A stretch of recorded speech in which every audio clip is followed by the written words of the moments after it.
Hello, and thank you for joining us today for Introducing Friends. Today's episode for Introducing Friends will be Warhammer 40,000 if the Emperor had a text-to-speech device.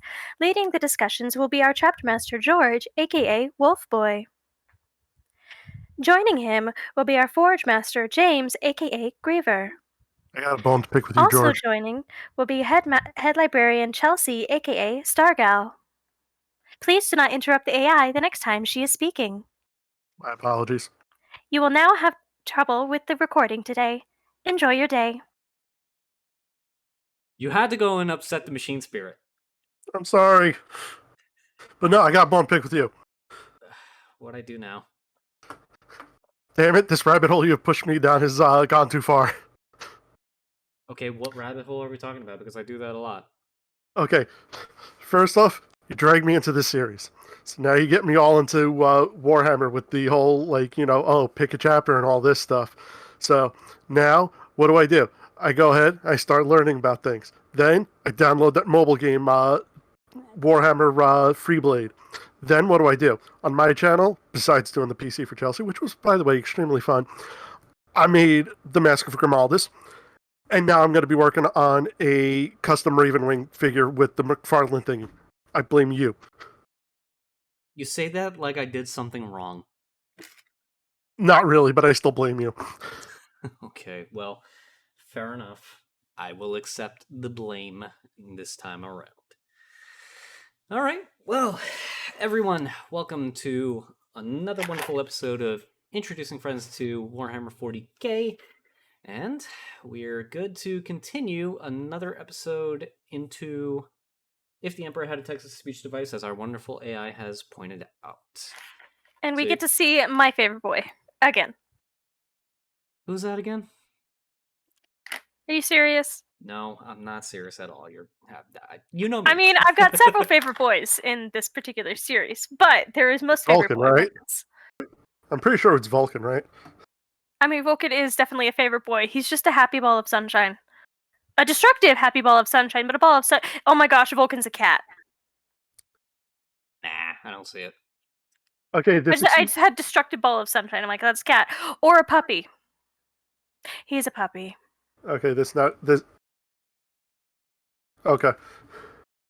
Can't wait to actually introduce him. It'll be glorious. Right now we have Kitten, who's just fantastic. That's true. Yeah, he's very much a genuine cat.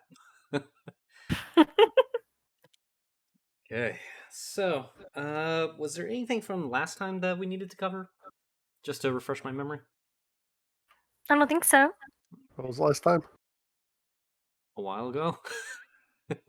Listen, the demonic incursions are not easy to clean out from lower halls. This is true. I'm not apologizing. You know, ironically, you're only half responsible for that one. Still not apologizing. I like how it's only half. I had quite the time. Listen, just next time you have the Lords of Changeover, don't let them pass certain Gellerfield enclosed sections, please. Okay, you know what? They said they had to go for a run. I just thought they were going to the restroom or something. No. Besides, when we have game nights, we take it seriously. Is that why I heard a didgeridoo for like 15 hours straight? Yes. Oh, okay. At least I wasn't hearing things. I'm surprised you can. No, the question is, did you hear the third didgeridoo? There's 3. Oh, there's more than 3. But if you haven't found them yet, then I guess we're just gonna have music for a while. Okay. Crafting wolf runes is next on my itinerary for tonight. Okay. Hey. Since we're back at it, why don't we get into episode 18, Banished Expectations.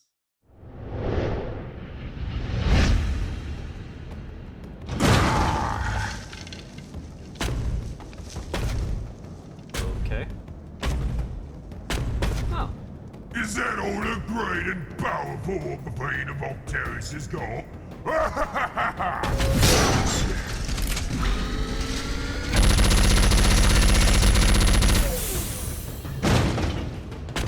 Oh, it's the Morky boys. Yeah. I still can't believe the orcs use teeth as a kind of currency. It's so strange to me. Tooth removal.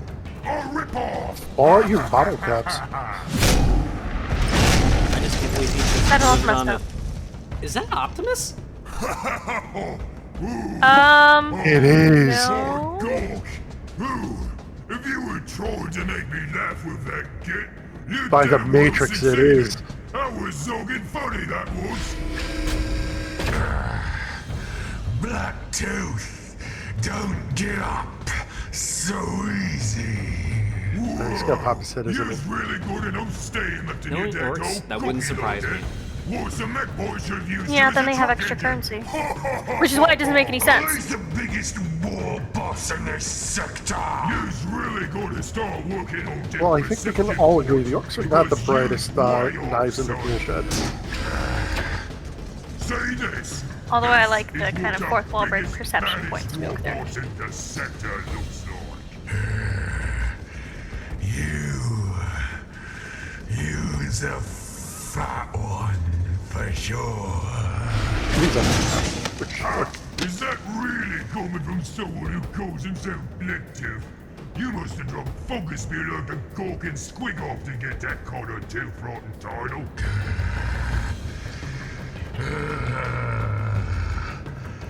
Sentient mushrooms. I keep forgetting that. Want from me? I came here to show you what a real Wolverine looks like.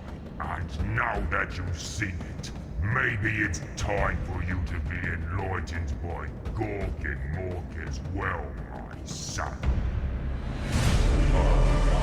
Huh. I know who that that- is now. I have missed this glorious opening.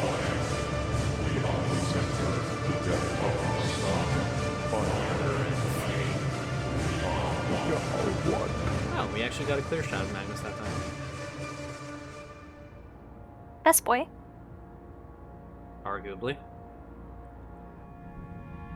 I knew it all along.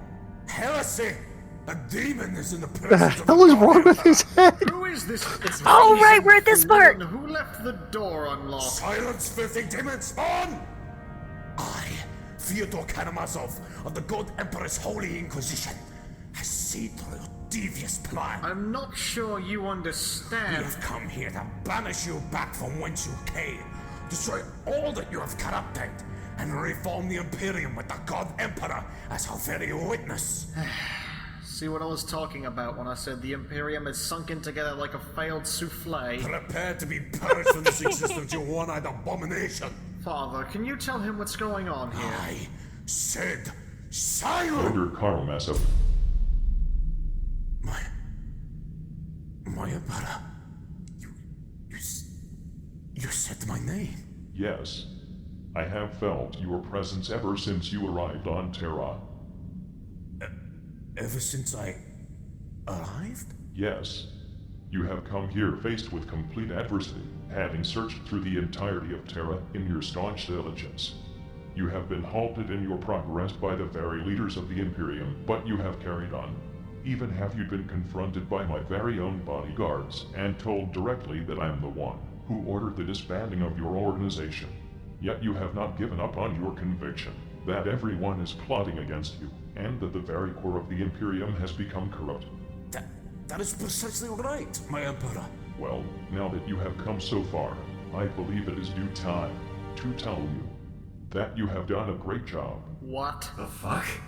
Thank you, Holy God Emperor. To be recognized by the very essence of humanity. To be hailed by the one true ruler of the galaxy. It is of no concern, Fyodor. I am actually quite humbled myself that you never gave up on your ludicrous ideas even though all sense went against you, and decided to break into my palace anyway. Really, my Emperor? You really think so? Yes, of course, my child. Truly, you are the greatest hero I have Do they ever not had hear the the background pleasure music? of being rescued by. I freaking love the background music. Thank you, my Emperor. Not to brag or anything, but I do think I'm pretty great. What the fuck, Fyodor? I told you the exact same thing yesterday, and then you just kicked me. Be quiet, Dominique. In fact, I would even go so far as to take the title from my old friend Malcolm Dorr, my one true friend, and only person I have ever had nothing but complete and utter respect for, and give that title to you instead. You truly think I deserve such a thing, my Emperor? I mean, I've always thought so myself when I stare at myself in the mirror. But do you really think so as well? Why yes, Jador. Your looks perfectly match your sharp wit and unmatched prowess in combat. So you should be wearing Meaning clown you don't have makeup? either. I'm very sorry to interrupt, but anime is still present in the room. Yes, hello. Perhaps we should Yes, hello. dispatch of him? I'm not sure what makes you think you are allowed to talk, little xeno fetishist, but I suggest that you shut your fucking mouth, as I'm just about to crown the new emperor here. Ah, the new emperor! Why yes, of Inquisitorial course, giggle Machado. of delight. An imperium must always have an active ruler, and it only makes sense if that leader has the title of emperor, and since I am no longer an emperor, but a god, it would only be fair to pass that title on to someone such as you, Jogger. Fyodor, did you take your meds this morning? Okay, this was an unexpected twist. What are you doing? Fyodor will be in direct Oh, just control wait. of the entire Imperium, including all branches of the Inquisition, the entirety of the Ecclesiarchy, all of the Adeptus Terra, and every single Astartes in the galaxy. You will lead mankind to a new age where all have faith in the one true God, and the rightful ruler of mankind, being me and you respectively. All heretics in the galaxy will die horrible deaths, and mankind will reign supreme. No Xenos, mutants, or poor people allowed. It's just what I've always dreamed of. Yes, I am aware, Fyodor. I have seen all your dreams. You have? Yes, would you like to know why? Why is that, my And emperor? here it is. Because you and I are the same. We are? Why yes, Arthur. When fucking Horos mortally wounded us during the Horus Heresy, when we were confined to the Golden Throne, our souls started to splinter and float away from one another. A piece of that soul found its way to your mother, impregnating her with you. You were destined to be the savior of mankind ever since your birth, as you were both my son and part of me at the same time. This is both why you are here, and why you are so perfect, Fyodor. It all makes sense now. Yes, Fyodor. You have been led here for the grandest purpose the universe shall ever take part in. You must defeat my traitorous son Magnus the Red, who has taken me hostage. Yes. Yes, I'm ready. This is what I've trained for all my life. This is what I... No. My emperor, this is what we have planned for millennia. The prophecy has come true. I'm really confused and trying to figure out where the hell this is Officially going. done with this. My children... Charge!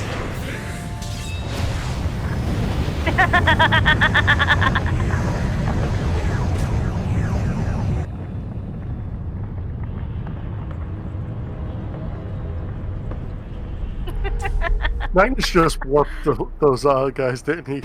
Yes, he did.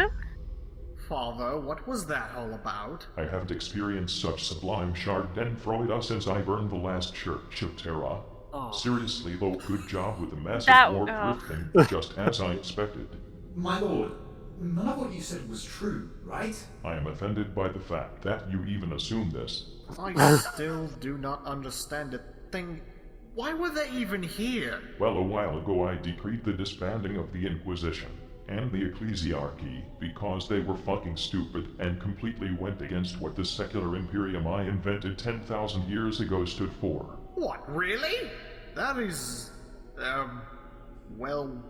I cannot say it sounds like the best idea you ever had. Don't worry, it totally is, because as a result of my masterful planning, you just sent the worst parts of the Inquisition straight into the bowels of the warp. Oh. So, this was You ass. all part of your plan? You fucking bet. Your lipstick-looking brother fucker. So, hold up. Look. You only brought me here so Oh, I could this I send love the the Emperor. Inquisition It's into such the good war. comebacks. You are also here to take the blame for it. That's... what? Wait. Hold on, Fyodor. Don't you... My emperor. Spare me I your forgot he was still in religious pajamas. worship. You That's like the actually best edit. speak? I am very sorry, my emperor. Please forgive me for intruding in this most holy place. I do in enjoy which that I am his not floppy, worthy of his being. hat flops I around was as just he trying moves to forward stop and back. that foolish inquisitor from invading. Yes, and that is all very good indeed. You have passed my test. Your test? Certainly. I sent out my decree about disbanding the Inquisition. and the ecclesiarchy to root out the biggest probable sources of corruption within the Imperium. To see that you, the primary ruler of the Adeptus Ministorum, decided to keep yourself loyal instead of going batshit crazy and burning shitloads of houses in response to my decree is a sign that you and your organization might be salvageable. My lord, I don't understand. Salvageable? Have we gone against your will? You better believe you fucking have. I specifically stated that I never wanted to be worshipped as a god 10,000 years ago. The book that you preach from is actually written by my son Lord Gar, who just happens to be what you people would call a giant fucking heretic. Ain't that a kick in the pants? Oh, my emperor. Is this true? I'm sorry to tell you this, but your entire life and your whole organization is based around lies and deceit. Okay, I just noticed he has a giant speaker in his throat. Also, the hat deflating is beautiful. I have failed. Stop your sniveling, you fucking Pope stickhole. Huh? I told you that you have passed my test, and I therefore deem you worthy of reforming your organization to serve my true intentions. The time is nigh to fix the plumbing of this Imperium, as layers upon layers of sanctimonious shit has clogged it up for too many millennia. That is... I am most humbled, my emperor. I will follow you no matter where you may lead us. See, if everyone said that, we wouldn't have any problems ever. Take notes, Magnus. Yeah, 1 second you're all like, I don't want to be a god, and the next you're like, but you should all still treat me like one. Be quiet before I pour Prometheum juice into your eye. But my lord, I have a question if I may. Yes, you may still wear your stupid fucking hat. That was my second question, actually. But my emperor, That's my second question. if I'm to reform the Adeptus Ministorum to work as you intended to, would that not spawn giant chasms of disbelief and rebellion within the entirety of mankind? We have been indoctrinated into believing the Lectitio Divinitatus for millennia. Easy solution.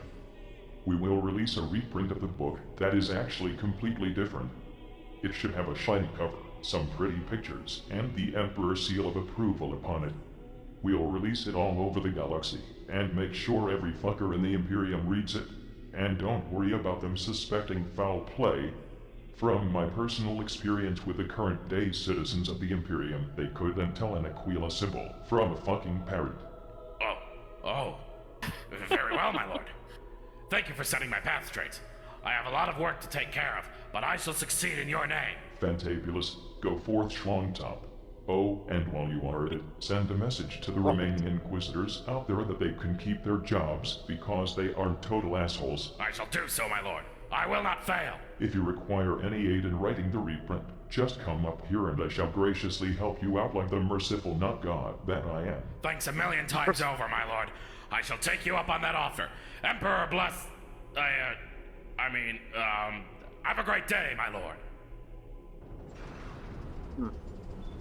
Well, I was really hoping you'd say that man was emperor. something. I'm just surprised you didn't notice the giant crimson demon standing in the middle of the room. Well, I presume that's all fine and good, since he's not even supposed to recognize that I or any beings of chaos exist anymore.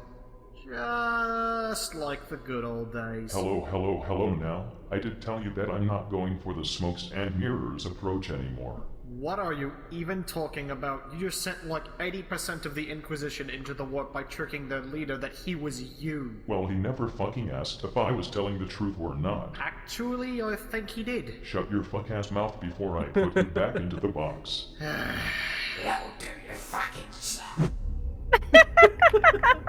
Presumably cat noises. 10,000 years of resentment and cat noises, oh goodness. Where am I? Impala? Are you there? Shadow? We are in the hellish realm, where all logic and material laws have disappeared. They all have been replaced with confusion, darkness, demon semen. AKA a 13-year-old girl's room. Okay, until he said the demon semen. I was about to say. I was gonna Nope, say I was I'm gonna say, and then I extremely read that, worried I'm like, about you. and nope. We are in the war. The realm of chaos? Heresy! Heresy everywhere! Do not worry, Shadow. If we just focus on our task at hand and ignore the unimaginable horrors we'll face in this realm, we can surely survive for at least one day or two. One day or two. George, are you excited for who's gonna show up? Troops are dying. Yes. Hey, Dominic, you Ooh, who's showing up? You'll see. Oh. This is just like I'm doing the spook. A very, very crazy person. That's who's going to show up. But a minor setback. I shall come and reunite with the Emperor, my father and myself. No demonic realm shall stop me from fulfilling my fate. Greetalings! What? Demon? No. That is a good-looking beard you have there, sir! Yes. I too have a beard. Have you seen my beard? My beard. It is full of tiny men. Please, kill them all! He's on his own time. He's just... And he turned everything upside down. And there was a beach in the background. Alright, lads. I love it. Everything's gone quiet outside. I wonder what's going on right now. Bugger if I know. All of our scanning equipment. Oh shoot, we're gonna see the creep, aren't we? Damn bombardments and. I don't know if I'm the only one that's noticed this, but we're all out of food too. That's mostly because you've eaten it all, you fat bastard. All right, everyone settle down. If there was something out there, we would have probably grabbed its attention by now. Wait, here. Hang on a minute. What's that? Do you guys hear that? Yeah, I hear it. Yes, actually, I hear Run that for your too. lives. What the devil is that? Funny you mention that. The fuck is that? Is anyone in? It's a Who is this? Slanesh. Slanesh Patrol! We're breaking into your base! Everyone say hello to our new friend! Shit. Aha! Is anyone here? We're coming in! We are going to skull Oh shit, are those Emperor's children in the back? Oh shit. You're dead!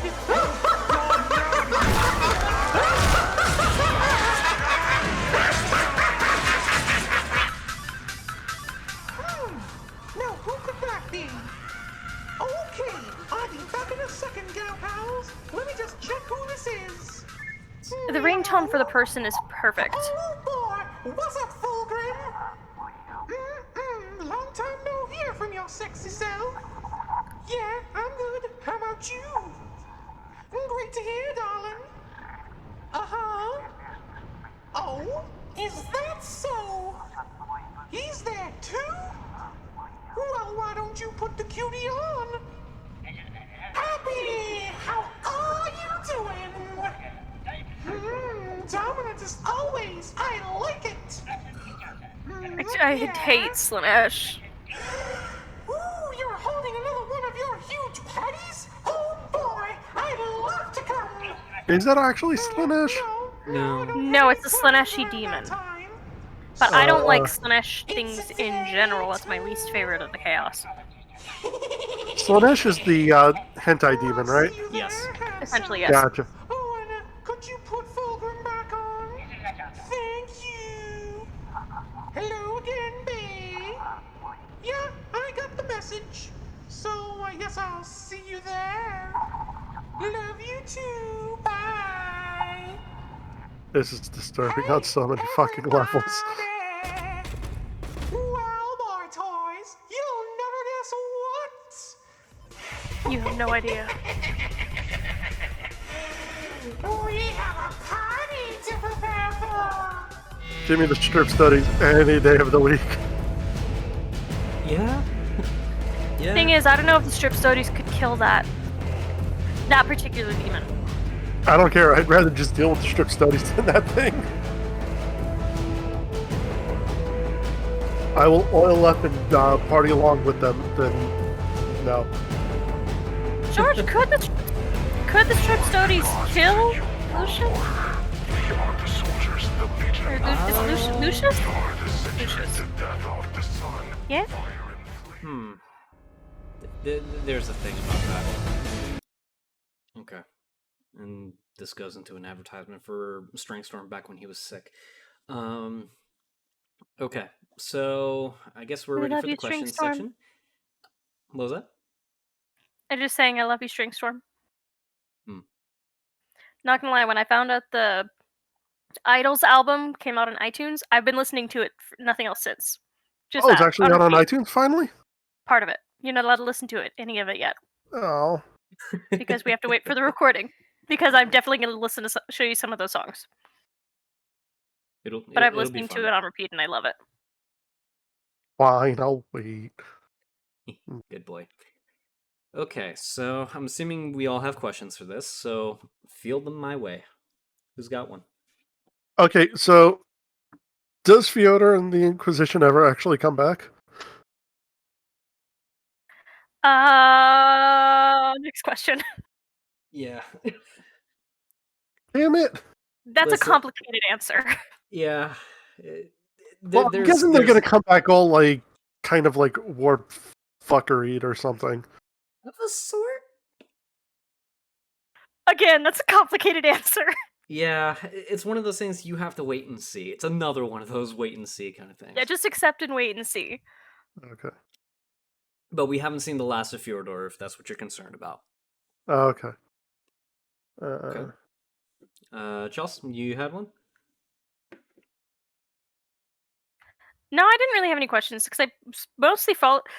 Again, now that I understand more of the world, I kind of know what's going on. Like, I know who Lucius is, who is talking to. Oh my gosh, calling Abaddon Abby. That's a power move. Yeah. Yeah.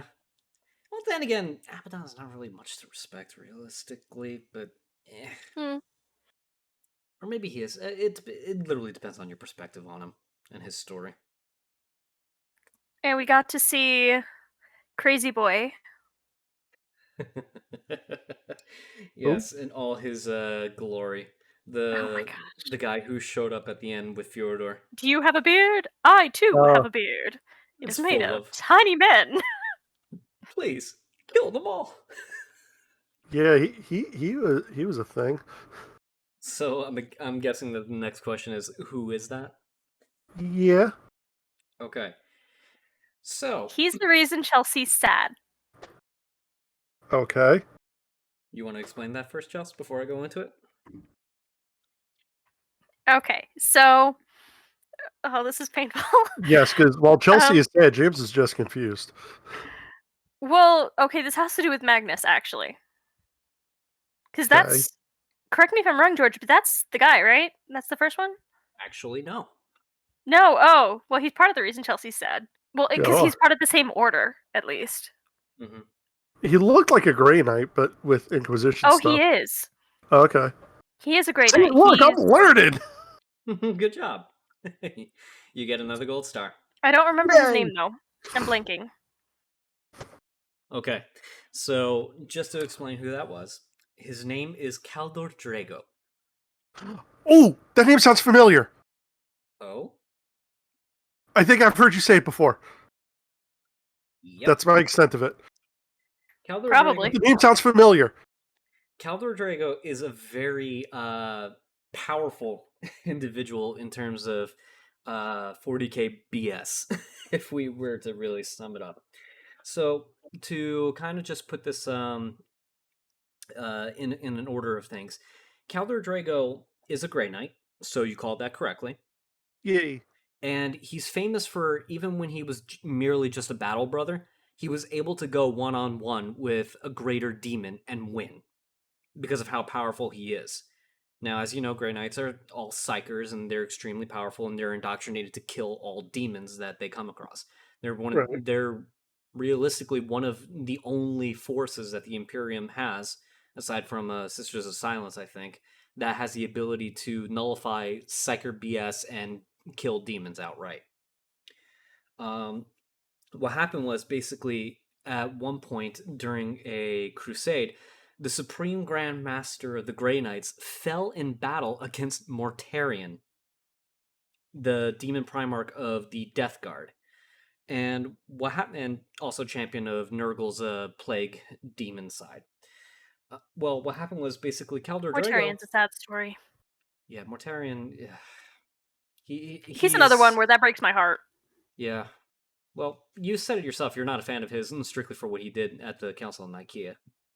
Oh yeah, no, that still pisses me off. But the whole way him and his were turned, that's sad. Yeah.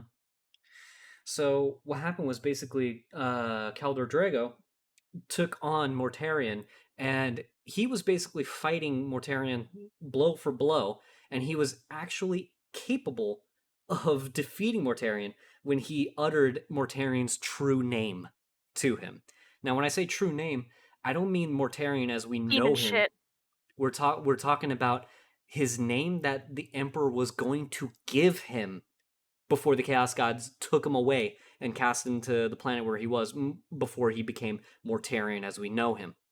So his true name caused a banishment, and as his body was breaking apart, Kaldor Drago took the Demon Primarch's heart and carved the name of the previous Supreme Grand Master onto his heart as a final insult to Mortarion before he was completely cast back into the warp, awaiting Nurgle's punishment for failure.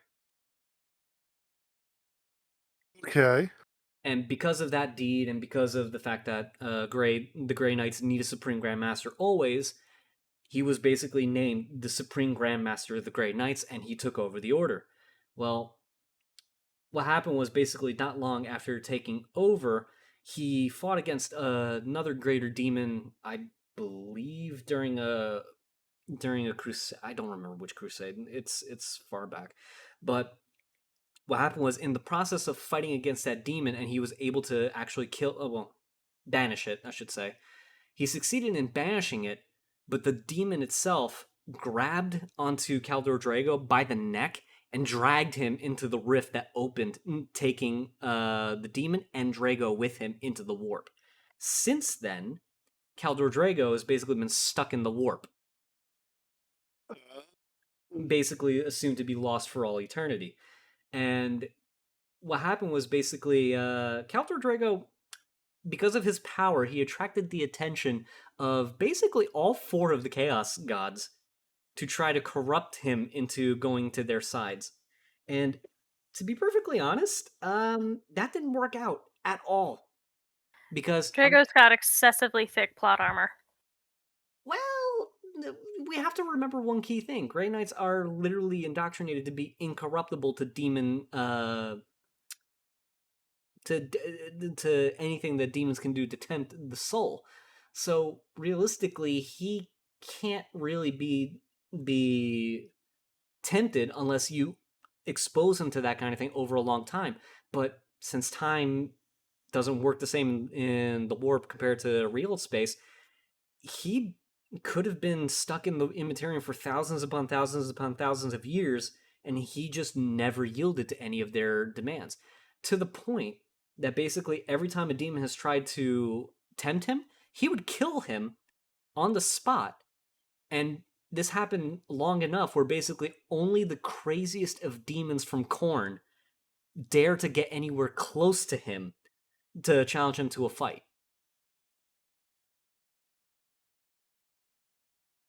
So he's extremely powerful, and he's only known to have slipped into real space on very rare occasions. Purely by accident, believe it or not. And he gets just sent right back, right? Because he himself was kind of banished to the warp. Well, it's not so much because he was banished, but every time that he deals with the threat when he's back in real space, the demon that's fighting him curses him to be bound to the warp, so he ends up getting banished in the process. He can't escape that fate. So, poor Kaldor Drago. But yeah, He'll be fine. Yeah. Now, here's the thing. He's powerful enough where basically he released a psychic burst so powerful, he was able to burn a large swath of the gardens of Nurgle, leaving nothing but ash behind. And he also destroyed one of the cities of Tzeentch. Yeah, that's why I say he's got plot armor. He's like the Grey Knight version of Caiaphas Cain. That's one way of looking at him, I guess. He just doesn't have his own song. Yeah. At least not until he invents one for himself, assuming that he stays coherent enough to do so. Now, I will go on record and say that basically Kaldor Drago's a little messed up in TTS because he's been stuck in the warp for so long.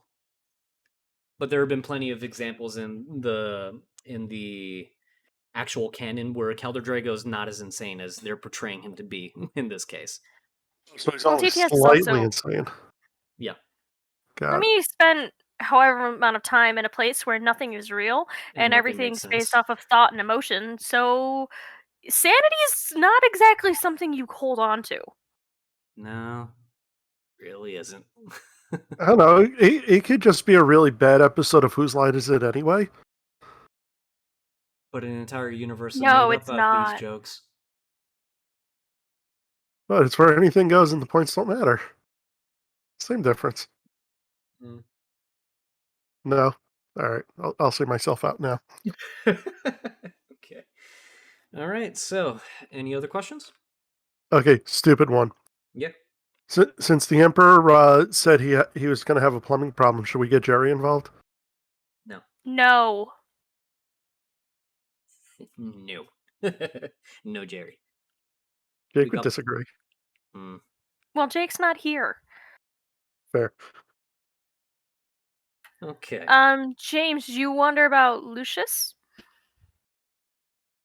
Which one was Lucius? This guy. Yep, that one. Okay, I guess we Oh, have it to gets talk worse about when it. you know. Do I want to? Yes. You're gonna need to. Well, it doesn't matter. Rather, you don't have a choice. Oh. You're gonna need to, because he's one of those types that if you don't know about him.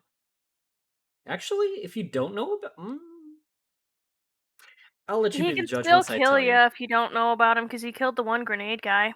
That's true. That's true. That's true. Okay, so Lucius. Let me pull up his entire thing. Okay, he is extremely important because he basically is reason for a lot of things happening in the universe in the grand scheme, and he's also among one of the ones that don't really do much after. So Lucius the Eternal basically is a champion of Slanesh. So in other words, he's a high ranking individual in Slanesh's service, and he's formerly of the, well, I say formerly, he's of the Emperor's Children Legion. So in other words, one of the traitor legions that betrayed the Imperium. Now, Wait, he was fucking human once? he was human once, yes. I thought he was just made by the warp. Oh, that's worse. No, this is him when he was still human. Oh, that's so much worse. Yep. Oh, snap. So his story basically can be summed up to he was originally a Astartes that basically was on the loyalist side when the whole Isvan massacre happened. And basically what happened was he joined the loyalists to fight against the traitors and, redeem the honor of the Emperor's children.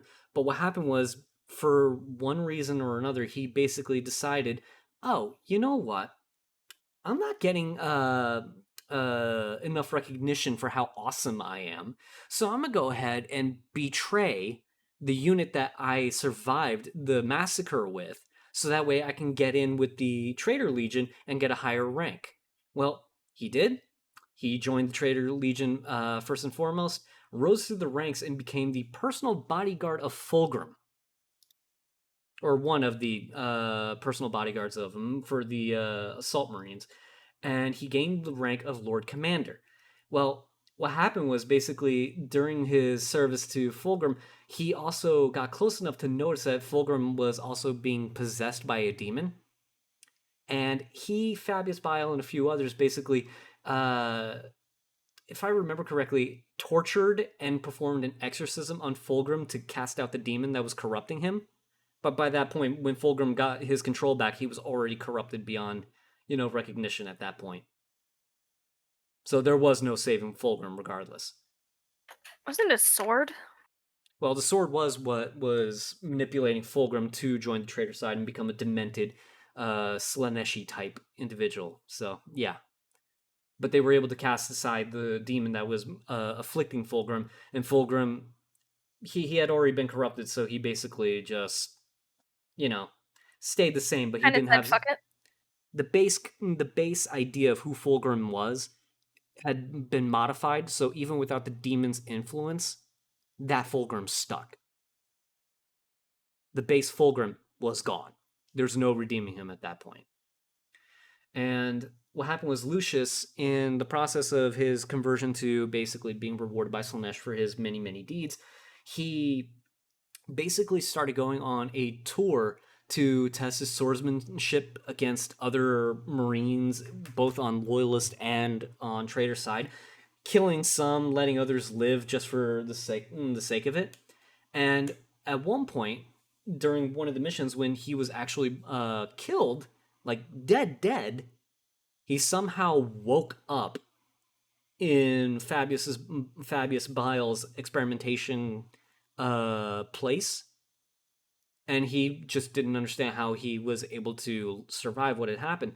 But as time went on, it got revealed that whoever took pride in his death, he would possess and change their body to become him. So the man is basically unkillable. Oh, that's messed up. Yep. And basically his armor is decorated with the faces and flayed skin of people that he's killed. He basically can grow tentacles out of injured, portions of his body. He takes pleasure from pain, and even if he is bested in battle and basically killed by somebody, he can take over their body, and that's perfectly fine. Now, there was also Oh, a walking hentai monster. Got it. Let's move on. no, it gets worse. Crashed. Fuck. There's one AI last. came with a vengeance. Oh, Hello?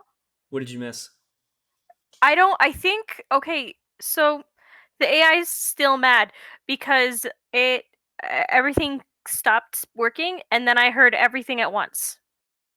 Oh, That was weird. okay. It was very uncomfortable for my ears.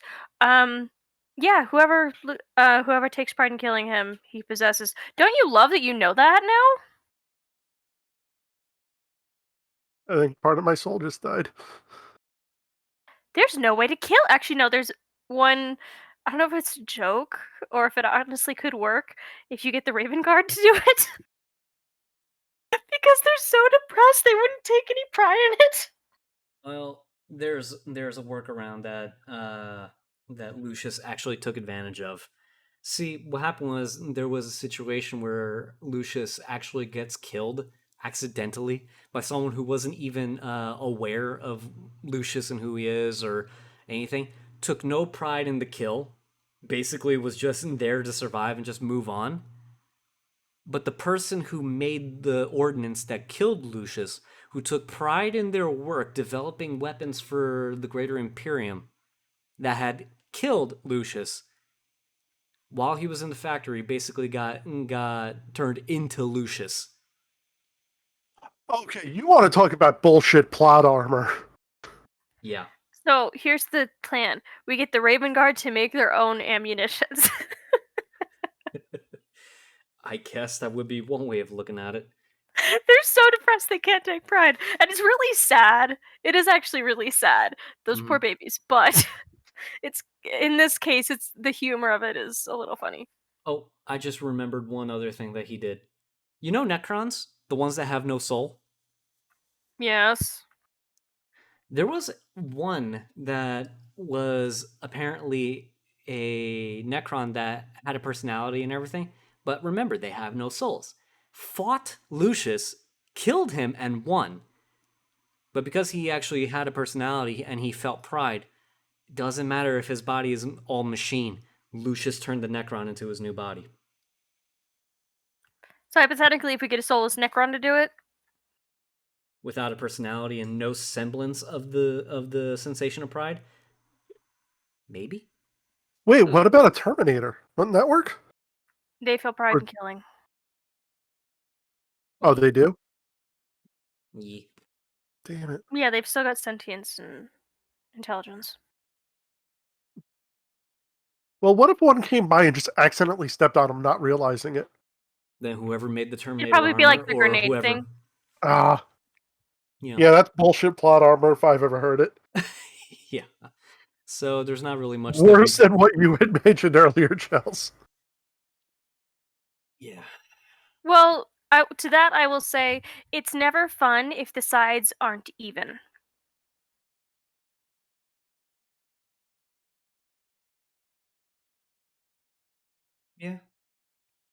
There's no satisfaction in winning if you're easily going to trounce the other side because you've got plot armor characters and they don't.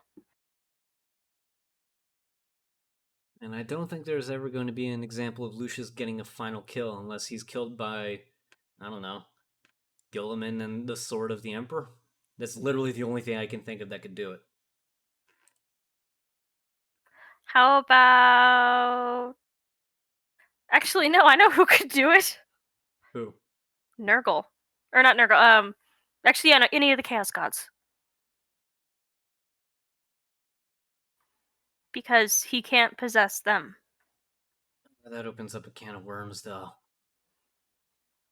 At that point, it would just be more of... Because they don't have technically... I mean, they kind of do, but kind of don't have bodies. So...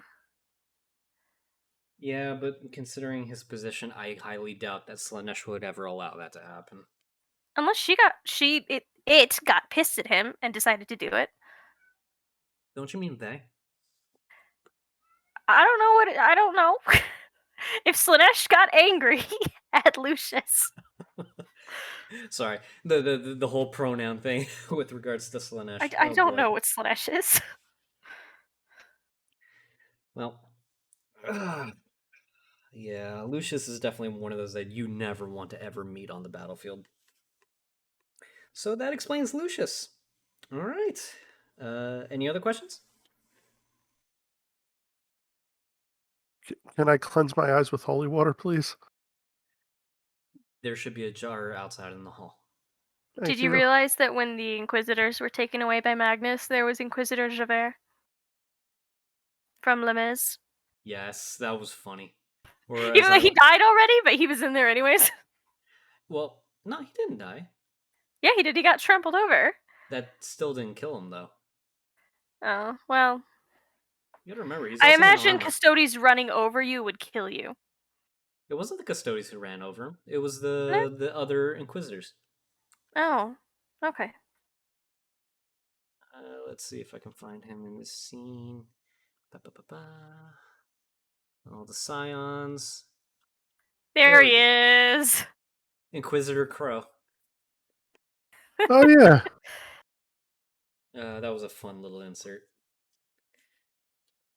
Okay, so I think we're good to go into the explanation portion. And honestly, this was a scene that threw me for a loop the first time I watched it because I had no context for what was going on here until only recently. So, these Orky boys. You remember... Orky boys. Yeah. We got Blacktooth, that's right over here, Blaktoof. He's basically an overfiend for a faction of orcs in, I believe, close to the center of the galaxy, where basically a lot of the orcs took over, that are currently at a perpetual stalemate war against the Tyranids. Huh. Yeah. That is the first and the last thing that I found about him in particular, but he is pretty much on the forefront of leading the orc faction against the Tyranids, and it's basically been a stalemate for a very stupid long time. But because of the fact that so many orcs are hearing about this fight, a lot of them pretty much run under his banner to join the fight, for that is what orc do. Because they love to fight. That would be the perfect... Because Tyranids just want to eat, and orcs just want to fight. But when you kill an orc, they reproduce more orcs. Mm-hmm. So there's more orcs happy to fight, and there's more things for the Tyranids to eat. Yep. That is a complete stalemate. Because they just feed off each other, literally. Well, to be perfectly funny, well, not to be perfectly funny, but the funny thing about this is a certain Inquisitor that we'll be watching the content of soon after this. He thought it was a good Reeb? idea. Never, I joked. No. I said Reeb? No, not Reeb. He basically said that in order to deal with the Tyranids, we need a force that is equal, if not worse than them, to exterminate them. So he basically orchestrated for the orcs and the Tyranids to actually meet and fight each other. But it hasn't been going well in the sense that the more and more orcs fight, the more orcs that are born, and the more and more Tyranids that die, the more and more that are born to take their place, and the stalemate pretty much keeps on going. But the Tyranids are growing en masse, and all the orcs are basically throwing themselves into the slaughter. One side eventually has to outpace the other. So we're gonna have to see You'd how that think. goes. Yeah, you would think. And this orc that was beating the ever living crap out of him, well, you remember a certain a certain commissar Yarrick? Is he the one? Wait, no. Yeah, I remember Yarrick. He's the immortal one. Orc Yeah, immortal. yeah, the one that's posited to be basically immortal because the orcs think he's immortal. Well, during the Hell's Reach Crusade, this was the war boss that was leading them. Going by the name of Gaskell Mag Uruk Thraka. Gesundheit. It's It's orc. I can't do much. But Gaskell is responsible for a lot of the orc incursions, and for some reason he basically decides, you know what? I'm gonna go on my own personal crusade because I found Gork and Mork, and I'm gonna reunite the orcs under one banner. So after he leaves the Hell's Reach Crusade, and after he leaves, a lot of, battlefronts against Space Marines, and Commissar Yarrick not getting the satisfaction of finally killing Gaskell, Gaskell basically just goes like, all right, I'm bored of this. I'm going to go reunite all of the orcs and go into the greatest WoW that the universe had ever seen. So what we're basically currently seeing... Yeah, it's orc behavior. And this is basically a scene playing out of that. Okay, question. Regarding the Overfiend titled status thing, where is that actually lying? Is that just basically their head of clan or whatever? Basically, Overfiend would basically just fall into the orc that controls all the orc bosses. Okay. An emperor of sorts. Oh. Yep. So that's who that is, Gaskell Thraka. I'm shortening the name because the Mag Uruk medal is just a lot. His name's already a mouthful. And to be perfectly honest, I've got my own personal issues with Gaskell because Ragnar Blackmane, one of the greatest space wolves that had ever lived, 2 of his wolves were killed by this guy. Unforgivable. That's some bitch. I'm not supposed to laugh, right? They were his pet wolves. Well. Oh, you mean actual wolves and not like space wolves? I mean the This is what happens when you name everything wolf, wolf, wolf, wolf, wolf, wolf, wolf, wolf, wolf, wolf, wolf, wolf, wolf. I am not going into that. I am siding with Chelsea on this one. I was quite confused. He doesn't even know. Well, to be perfectly fair, the terms that the Fenrisians use for actual titles basically get replaced with wolf because there's no High Gothic equivalent for some of these words. Ah. Which is another way of saying that the writers got a little lazy. Anyway, moving on. That's where I was kind of going with that one. Okay, so that explains the scene with Blacktooth and Gaskell. So we got that going. And this is a setup for basically the orcs uniting under one front. Okay, so the next scene Gonna we're fight basically... a war. Gonna fight a war! I can't... My throat is not prepared to do a proper orc wah sound. Yeah, no, that's not gonna happen. Okay. So, the Emperor talking to Fjordor. So, yeah, everything that the Emperor was saying was basically a large, long stream, paragraph after paragraph after paragraph, of sarcasm, essentially. And this was pretty The Emperor much... sarcastic? No. Yeah, it just didn't translate well with regards to the TTS, because you know how that is. But, yeah. This did set everything up for what's going to happen in some warp shenanigans, now that 80% of the Inquisition is now lost in the warp. So there is that. Just where they Bye, belong. suckers. Yeah, we're gonna have to see how long they last out there. Now, I also want to throw this out there. This Inquisitor right over here, the Xeno fetishist that the Emperor basically threw in there. In case anyone was wondering why he called her specifically a Xeno fetishist, apparently this is an Inquisitor that goes by the name of Adriel Quist, and she is basically of the Ordo Xenos. And in the actual canon, she is also a radical Inquisitor who, after fighting the Tau often enough, basically came to the conclusion that if the Imperium is to survive, they need to start adapting similar technologies that the Tau have, which are superior in many ways. But of course, this would be heresy, tech heresy of the highest sort. But she colluded with a secret cabal of Mechanicus who, quote unquote, exorcise Xeno machine spirits and replace them with humane machine spirits called the Crucible Resolviate. So basically, she's What was her supplying. name? Her name is Adriel Quist. Okay. Yeah, but it's an interesting thing that this character in particular is, you know, regarded as the Xeno fetishist because it's actually more true to her character than just being a Ordo Xenos joke with their obsession of dealing with alien threats as opposed to demons and heretics and human mutants and whatnot. So Okay, because you were describing something and it made me think of a string storm song that a lady Inquisitor sings. Well, I mean, it does loop back, don't it? So that's why I'm like, is that this character? I don't know. I was gonna say it was the way you were explaining how like the whole exorcism thing that she does and all. I don't know why, just made me think of Beetlejuice. Yeah, that has nothing to do. I mean, the whole exercising Xeno machine spirits is basically uninstall this AI from this machine. It's just that, they kind of have to pray about it to basically get the AI out instead of just, right clicking like normal folks like us do.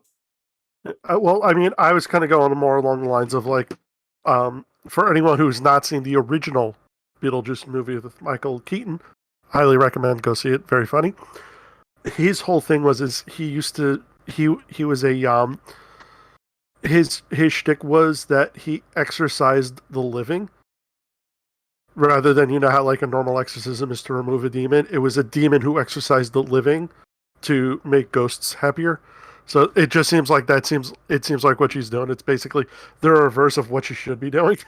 Yeah, okay, I can kind of see that line of thought. There's always a path to the way I figure shit out on this. It may not be a direct route, but damn it, I get there eventually. I mean, yeah, if this is a gateway to learn. Okay. Oh, I also had to look up a particular word that he used, quote unquote, Schadenfreude. Schadenfreude. Yeah, something like that. Schadenfreude. Bless you. Thank you. Apparently that translates to the complex emotion of experiencing joy at someone else's failure or humiliation. Gotta love the Germans. They make fun words. Knockenwagen. Yeah, it's interesting. I mean, it's a word. It describes something. Yeah, that's a word that I don't think I'll be using in my everyday English going forward. Oh, it's definitely something you feel, which is fun. Yeah. Okay, and the comment that the whole reason why Magnus was brought in there in the first place. Bitch. So basically, the whole comment was, Magnus was brought in just to get rid of the Inquisition, but then the Emperor pretty much said, "You're also here to take the blame for it." Yep. Well, well, what happens is basically at face value, Magnus is just very resentful and very pissed off at the notion that he's basically being scapegoated in this case. Yeah. Yeah. But as a little thing to note, James, you don't really know what I mean with what I'm about to say, but Chelsea, It's the whole reason why they got sent in the warp in the first place. Okay, so you could be referring to one of two things, right? You could be referring to Moon, or you could be referring to Star Child. Both of which, fuck you. Because one, just fuck you. Just fuck you in general. The other one is like a baby. Listen, Because when he starts crying, he just loses it. It's just like, are you serious? Are you serious? but it's absolutely necessary. Well, is it? Is okay? Yeah, it is. But because he's the only one who actually gives a shit Mm-hmm. about anyone else, which actually feeds into me saying that Ems is a sociopath. By the way, because he has no care because it was ripped out. He's on the road to redemption. Psst, bullshit. Bullshit me. I will bullshit that. Listen, it's the other person that I'm more concerned with, though. It's because he's one of the only ones we've seen at this point. That makes what 4? No, 5. Mm-hmm. Right? 5 5 confirmed. 5 confirmed. Yep. So We're just gonna have to see how this plays out. Okay, is this one of those things of you're going to find out. Okay, that's what I was afraid of. So dang it, I forgot about that. Okay, yeah. Okay. All I ask is when we get to these things, please just remind me of, this is what we were talking about in this episode. I make no promises. Believe it or not, I'm actually going to be compiling snippets to sort of throw reminder clips, so that way we can fill in the gaps as we go along. Oh, good. Yeah, so we're going to have to see how that goes until then. Okay. Also, the Inquisition is also reinstated once all the worst actors are basically tossed into the Immaterium. Which is a clever way to do it. Yeah, I mean that is the most sweeping way of pretty much corporate layoffs I've ever seen. Second only to Blackbeard when he marooned basically 2 ships worth of people on an island to basically die. Fuck you guys. Yeah, essentially. And then we met up with our lovely Grey Knight Supreme Grandmaster himself, Caldor Drago. Look at him. Oh, Look at him. Drago. In all of his wonderful glory.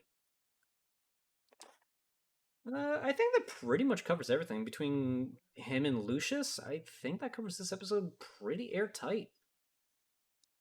I think so. Okay, so I guess we're ready to go on to the next one? Sure. Yep. Okay, and... Cardinals of the Adeptus Ministorum, I have gathered you here today to reveal unto you the most important development in all of recent history. I, Ecclesiarch Decius the 23rd, have been granted audience with the Emperor himself. And he has disclosed to me the truth of our organization, I did an our audience, you influence, walked and in our on him. very faith. Bucket. Please, hold on to your hats, my friends. The truth is that the Lectitio Divinitatus, our holy book, is a lie. The Emperor is not actually a god. How dare you even say such a thing? Look at him, a bucket on his head. Yep. No, you must listen. What I say is true. He has told me so himself. Have you no faith in me? That is ironic. If the Emperor isn't the god he is, how do you disprove all the miracles he has performed throughout the years, such as the storm of the Emperor's wrath during the Age of Apostasy? Well, that was the Emperor, but, he, wasn't a god when doing it, or something. That's just rubbish! We would not even be speaking right now if the Emperor did not impose his divine will upon us. Morality stems from the God Emperor, and without it, we would be nothing but uncivilized brutes. We could always What? just, keep following the Emperor's example. I have just unfortunate not news be that some total monkeys are asshats? cannibalistic. Oh, well, if the Emperor isn't a god, how come Namely when I look at chimpanzees. a picture of him, I always get the Oh, unfiltered urge after to make watching myself over a all great this cake? hood nature as of Checkmate, late, bitch. oh yeah, the That's- world is scary. That's a good point. You're a liar and a By the way, heretic, thank you for Decius. introducing Your me to sins that, Chelsea. cannot be forgiven. Take his hat from him! No! Take his Do you hat not from see him. the error of your ways? The Emperor is no god, and to lump him into that obscene category is what is heresy around here. Compare our Emperor, radiant, beautiful, magnificent, to the ones considered gods in this galaxy. Nurgle, a supernatural garbage bag. Korn, a paraplegic sociopath. Tzeentch, an indecisive mollusk. Slanesh, never went to rehab. Gork and Mork, literal mushrooms. Literal Hey, mushrooms. Big Daddy Kalgar's personal pleasure object. Isha, supernatural garbage can. Chegaroth, a fucking clown. The Nightbringer, has no friend. And the Deceiver, who's just straight up an idiot. You forgot Malal. He doesn't exist. Shut up about it. Don't even dare to compare Wait, our who was that? Emperor to these filthy You'll find out. It's disgraceful. It is the title fallaciously forced upon him to associate him with beings of lesser worth. No, our great father is no god. He is a man, like all of us. He is a human being, the greatest human being to exist in our galaxy and beyond. We must all Yeah, I don't know learn about that a god is not intrinsically greater than us. Only weaklings succumb to their deceitful promises of fame and power. We share the same blood with our magnificent emperor. We are him, and he is us. He always knew this better than anyone, and he wants us to embrace that same ideal. Mankind is greater than any lowly god creature. We are the greatest species in existence, and the emperor is the greatest being of our species. He is a man, and you will pray to him as such. All hail the man emperor of mankind! Thanks be to the man emperor of mankind! Yay. Yay. Oh, I know the episode that's about to start. Yes. Okay. I got really excited. I know. Oh, I didn't even realize it was the next. I didn't realize this was short. I thought it was the next episode. No, this is only Yeah, a that short. one. This one's just a little. It's just. It actually is called short. Yeah, it's It's true to its name. So this episode is called Decius Breaks the News to the Ministorum. Yeah, so that about went as well as one could hope a situation like that would be. And it's a direct consequence as of his meeting with the Emperor in this case. So I thought it was a fun little snippet to add in for us to react to, so that way we have context for stuff down the line. Okay, that's fair. Yeah. And honestly, I just think of the podcast question. Let me guess. I'll find out about that later, right? Yes. There's so much involved in the TTS universe. You have no idea. To be perfectly fair, dude, we're Well, literally... honestly, I thought that was the whole point of this series. That is, but we have to get up to it. Okay, Trust me, fair. we're covering episodes that are basically 6 to 7 years old at this point. Yeah. It's essentially if you show somebody Harry Potter for the first time, you don't give them the first book and then tell them, by the way, Snape kills Dumbledore. Spoilers. Oh my gosh, that book's been out for over a decade. Shut up. Okay, so that was a fun little snippet, although I do love the inclusion of a Jokero as part of the storm. That was fun. Okay. So, you guys are ready for the next one? Okay, is this an actual episode? Hmm? It's an actual episode, right? It's a lead up to one, yes. Okay. Okay. Sigh. Where's that gold-encrusted cornflake when you need him? Right here, my lord. Good. I bring tidings of great joy. I just moved different my names dough for him. because I am the motherfucking emperor, and I get that shit done. That is absolutely wonderful, my I lord. just hope he's happy. It would be even more wonderful if the Imperium still wasn't a shitty place for the average human to live in. I need something to dampen my spirits before I start to fall into the mindset that things are better than they actually are. Oh, I know. We still have a bunch of mail left over from your previous answer session. Maybe you could answer some more inane and depressing questions to get you back into balance? Yes. It is most unfortunate that all the mail that was stashed got ground up and turned into paper mache for the administrator's next Halloween costume party. My lord? What's Halloween? Something that the fucking populace of my Imperium cannot enjoy, because all they see are metal skeletons, death cultists, and murderous goblins at every corner. Anyway, sure, go ahead. I'm certain more of those agonizing bundles of ink and paper will suppress any urges I get to brighten up, like the Imperial Palace takeover. Now go get more questions. Right away, my lord. Oh, and before I forget, tell Magnus to help you sort through the incoming letters, when he has done playing around with that Super Psycher Train Track 9000. As you say, my lord.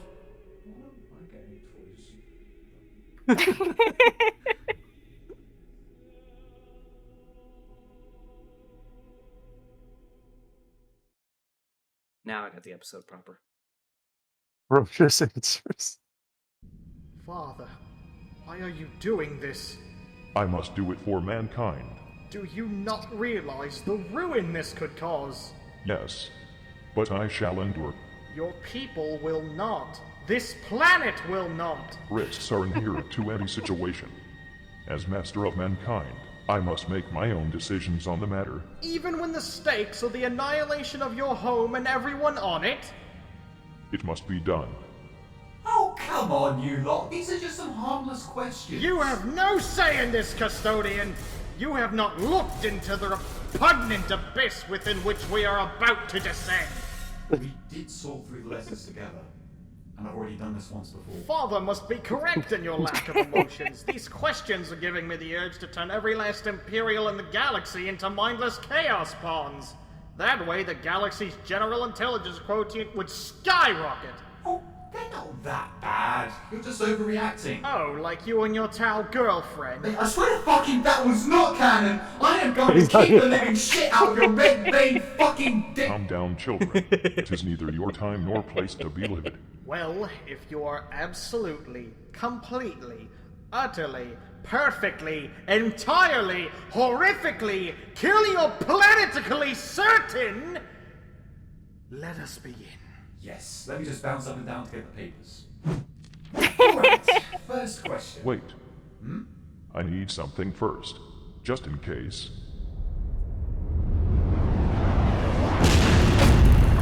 Centura Bear. That is better. You little Centura Bear will be my life buoy in the sea of hate and disgust. First question from someone called I love him.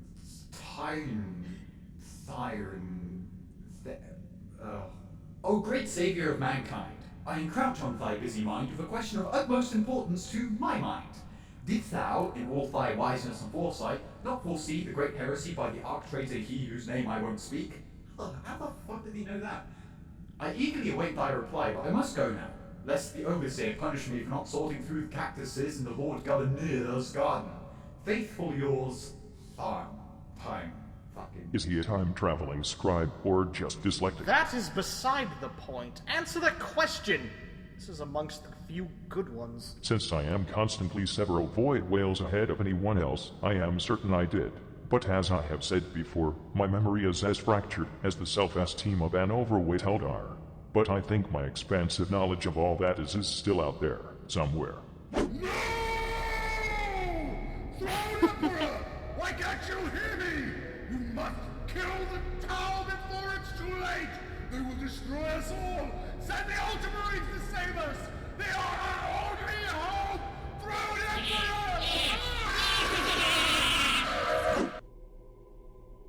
Chelsea. Anyway, next question. O great Emperor of mankind, I have thought long and Seems hard just about there the to question I fuck would with ask of me. you. About what the tiny, short-lived, insignificant speck like myself would ask of you, the pinnacle of man. Our most wise, benevolent, and self-sacrificing Emperor, truly you are the most compassionate, empathetic being to have ever existed. You have seen us grow, guided us in our darkest hour, helpless as horrors beyond all decency and sense have plagued us. Surely you have seen these and watched as we gleefully continue to fling ourselves into abandon. Of our own will, with no care to harm we cause. Surely it must break your heart. O great man Emperor, witness to our greatest of glories and deepest shames, I have thought long and hard over what I would dare ask thee. Why do you still love us? Why do you still even care? Respectfully, your humble servant.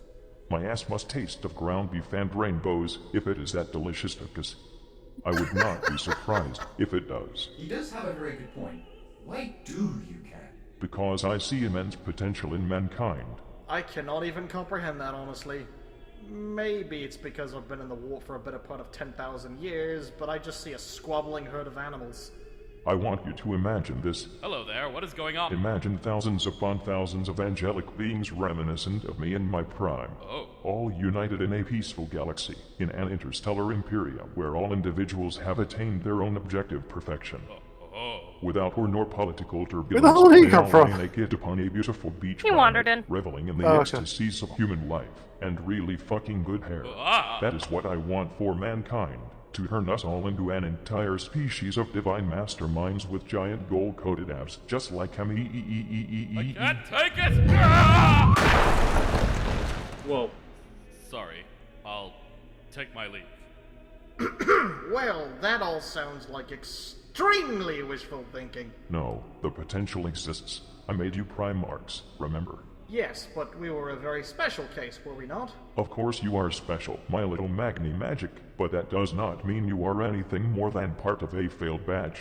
What? Next question, please. You asshole. This one's from Matthew.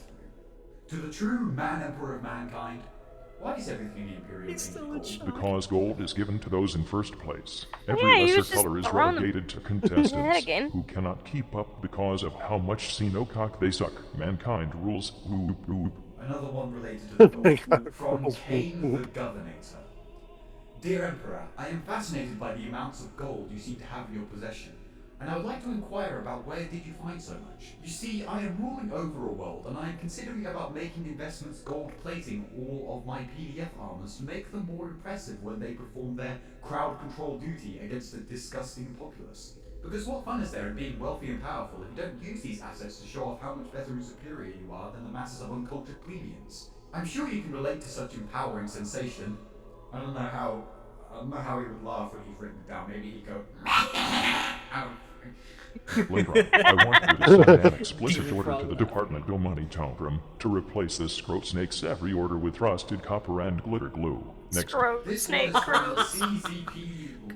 Glitter glue. My Emperor, have you ever considered how much of a dick you were towards Magnus pre and during the Horus Heresy? After Ullanor and then almost to Nicaea, and even after that? I mean, have you ever tried to get some help with how to treat your children? Is it enough that they had to grow up without you?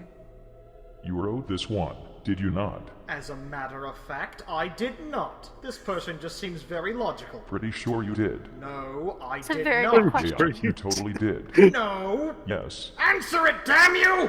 I did all I could to prevent you from killing each other out of spite. Oh, What bullshit. great father would not? Good parents do not have children killing each other out of spite. It was I mostly agree with because Magnus. the planets you were raised upon were so gormlessly different that you had been force-fed radically disparate ideals since your birth. So you're blaming our dead adoptive parents now? Mostly the spectral shit stains that put you up for adoption to begin with.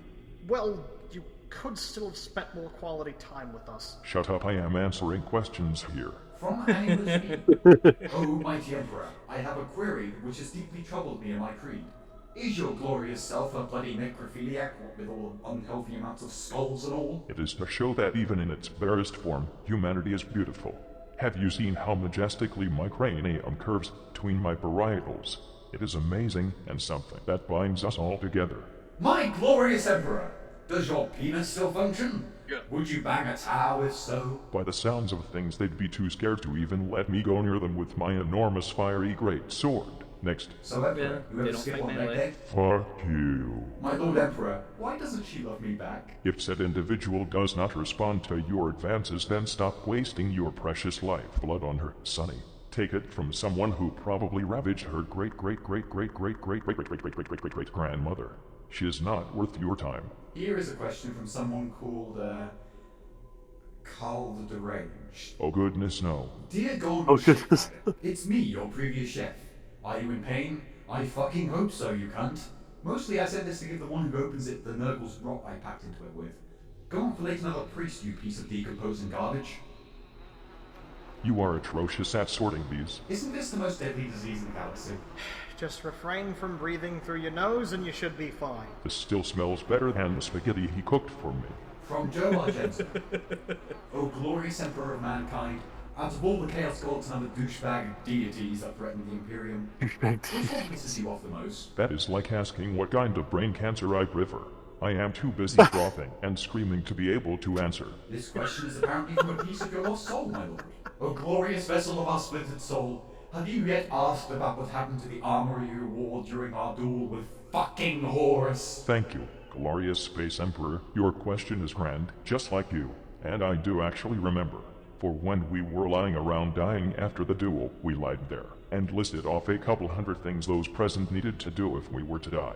Amongst those, I told them to pulverize our armor, and incorporate the fragments into Cruxtermine Nabatus badges. Why, though? That sounds like an incredibly nonsensical thing to order when you're in need of urgent medical attention. It was honestly a heat-of-the-moment thing.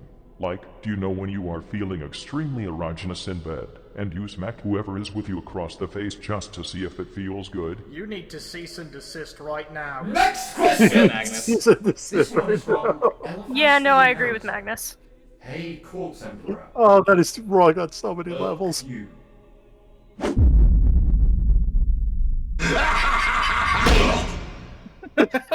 Next. This one is honestly kind of worrying. I am writing this letter from my hiding place under Agri-World's designation Delta 894571, Calixus Sector near Hazaroth Abyss. I have sealed my chambers to buy more time. I sent my ship away with as many refugees as possible that stayed on this doomed world. Emperor, I must warn thee of the greatest threat within this sector, the Tyrant Star. Its origins are unknown, though my sources indicate it may be older than the universe itself. It manifests as a black star, often possessing system's own natural star, and shines pale, baleful light. It brings mutation, madness, and untold horrors with it. That star now shines upon this world. I sealed this letter into a plasteel box. Within there will be all the files I could gather before I had to hide. I pray it is not yet too late. The Clock of Harlocks, one I bought from one of his deserted mansions. One that never once has worked. No matter what I did, now counts time to midnight. Oiled with the blood of his kin. My hyper-realistic Kirby plushie cried 666 liters of blood for 13.72 seconds. As I lay down my life and soul to save a few others, I pray for all souls in this world and the one beyond. May they find shelter, the protection of your light. The scratching of the walls have stopped. They come. That sounds awful. How is anyone going to get 8M if the sun is black? Do you know anything about this atrocity, Bananian? I have heard of it. It appears out of nowhere and hovers above planets, bringing anarchy and mutation in its wake. A prophetic manuscript called the Hereticus Tenebrae mentions that it is the harbinger of an encroaching darkness. I am naturally not all too into the subject at hand, but this totally sounds like that hopeless vertebrate Malol. Bilal does not even exist. I know. Maybe that black sun is actually a reality peephole out of his prison of non-existence. Goodness me, do you think he could break free and cause havoc? Hell no. He is an absolute pushover. He probably wrote that prophecy manuscript himself to make it seem like he is an actual threat. When I get out of here, I will be the greatest Chaos God ever! I'll fuck them all up! Just you wait, I will become relevant again! Bilal, just stop. You just can't keep doing this to yourself. Stop telling me! I will become Kevin! I will! Come, I'll make you some hot chocolate. I'd like that. There, Bilal. There. This one appears to be made Give me that. Okay, after this, will you explain to me who that is now? Sure. Dorvuzak. Oh, mighty Emperor, savior of all mankind. Please, do answer me this simple question. What is exactly a fucking man of iron? Imagine a tech priest, but completely mechanical, and absolutely mind-fuckingly dedicated to destroying all human life in the entirety of the galaxy, never ceasing to pursue even the slightest trace of human life until it gets gunned down by a volkite weapon or run over by a massive rolling pin. I would continue to explain more, but the war against the sentient machines lasted for such a short period of time that it is not as important as everyone seems to think. Mr. Imp, do Indian people still exist? What about Arabs? For fuck's sake, why does everyone forget about Dolarn? They've done some good shit, and then their model line gets discontinued because nobody wanted to buy anything that didn't look like Starship Troopers or the offspring of Apis drinking survivalist and a speech-impaired boxer. What the fuck are you talking about? Fourth degree interdimensional I love the warfucker. Fourth degree interdimensional warfucker. From Yellow Snowman, may I lick one's holy toes? Immediate restraining order. Next. Have you ever communicated with the Tyranid hive mind? If so, what's it like? It is like talking to a herd of hungry Disturbingly sheep. It curious. is unfulfilling and makes you look like an idiot. Yeah. Next. Dear fast food franchise. Oh no. I hope this letter reaches you. The burger I ordered got cold after I got home. Replace it for me. Disgruntled customer. Centurion! Yea. Pure love. Nevertheless, I am happy that two idiots do not work for an actual post office. Let's continue. Why does everyone hate Eldar so much? Maybe if they were not so far up their own asses their lower intestines resembled life-size plastic casts, I would not want to spank the living shit out of their pointed-ass cheeks. That and a couple other reasons which are beside the point. And then she says, "Oh, I'm not going to tell you how to prevent this impending doom which threatens us both." Tell me about it. From Gilgamesh Aurora. Oh my fabulous Emperor! I found the heresy. Where do I put it? Shove it in your face and choke on it. Next. Here's one from an Inquisitor, Amberly Vale. Do you have it out for Caiaphas Cain, or is he just unlucky and or a source for entertainment for the Chaos Gods? He is one I have actually perceived visions of during my hours of silence. Caiaphas Cain was one of a select few individuals in the Imperium, whom I felt had enough common sense to survive whatever the Chaos Gods threw at him. This is more than I can say for most people who served me. Also, check his data slate the next time you see him, to his rate, but 3 as a crowd. Ha ha. An arbitrator, Judge Modestus. He says, Dear Emperor, what are we going to do with all the Adeptus Sororitas laying around? Now that you've directly reformed the ecclesiarchy into a non-religious sect, doesn't that mean the Sororitas will no longer have any power from their now heretical faith? They're about as effective as power-armored nuns without worshipping you as a god. I bring this up because I don't have enough Arbites to keep them out of the local taverns, bars, and pubs. We will be out of alcohol in mere months at this rate, and the combined weight of sisters abandoning the shrines to drown their sorrows will collapse the hives on several planets. They need to calm the tits down. If my wish was for anyone to not continue fighting against chaos contrivances and the like, my fragments would probably not have given them the strength to do so. Order the sorority to send whoever else to get back out there and fight in my name. Tell them that if they do, I will send out special edition Emperor's Sunside Vacation pin-ups for their enjoyment. If their faith in humanity is so lacking that they leave me out of its category, let them be enlightened by what perfect fucking pecs humanity and humanity alone can grace the galaxy with. Our next message is from... him. The Millennial. Oh, that guy. Who? Hey, Emps. I've been out here leading the Alpha Crusade for a while, and a guy from the Flesh Terrors keeps saying that he hopes some guy called Sanguinio will help us. From what he described, and from what I've read, the Sanguinio sounds like your son Sanguinius. Just wondering, is it really him after all those years? I was there when my son died. I saw his body, felt no life from his flesh. Whatever fucking Horus had done to him, he could not be brought back. Sniff. If the Sanguiner is really even a fragment of the only one of my children that laid his life down for me, hopefully he knows that Daddy misses him very much. Sniff, sniff. Sob. And his children are all psychopaths. Yay. Well, Father, did you get what you wanted out of this? Yes. This put me more into And yet you didn't deny they're all psychopaths. Hulk in the warp and smashed it right into one of Singe's crystal garden planets. You did what? And what do you want me to do for this? Hey. The last thing I want is more questions to be turned into some little kid space marine costume when some random adept is sent to manage the pile. That's how it is, isn't it? Always having other people do the dirty work for you. I mean, it's not like he can fucking move or anything, Magnus.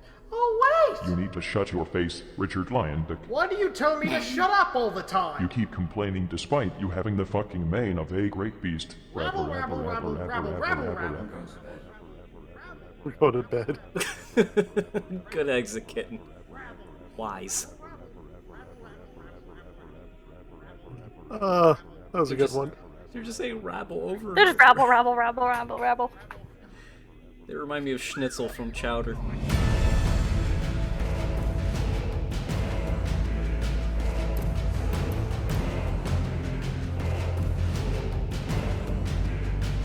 Well, this one didn't have the one I thought it was. The Maybe what? is it the next one? Maybe it's the next one. That has the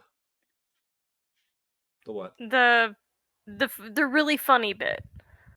Oh, it is the next one. Okay. Okay. So So I think they've done more than just these two Q&As. Yeah. Well, sort of.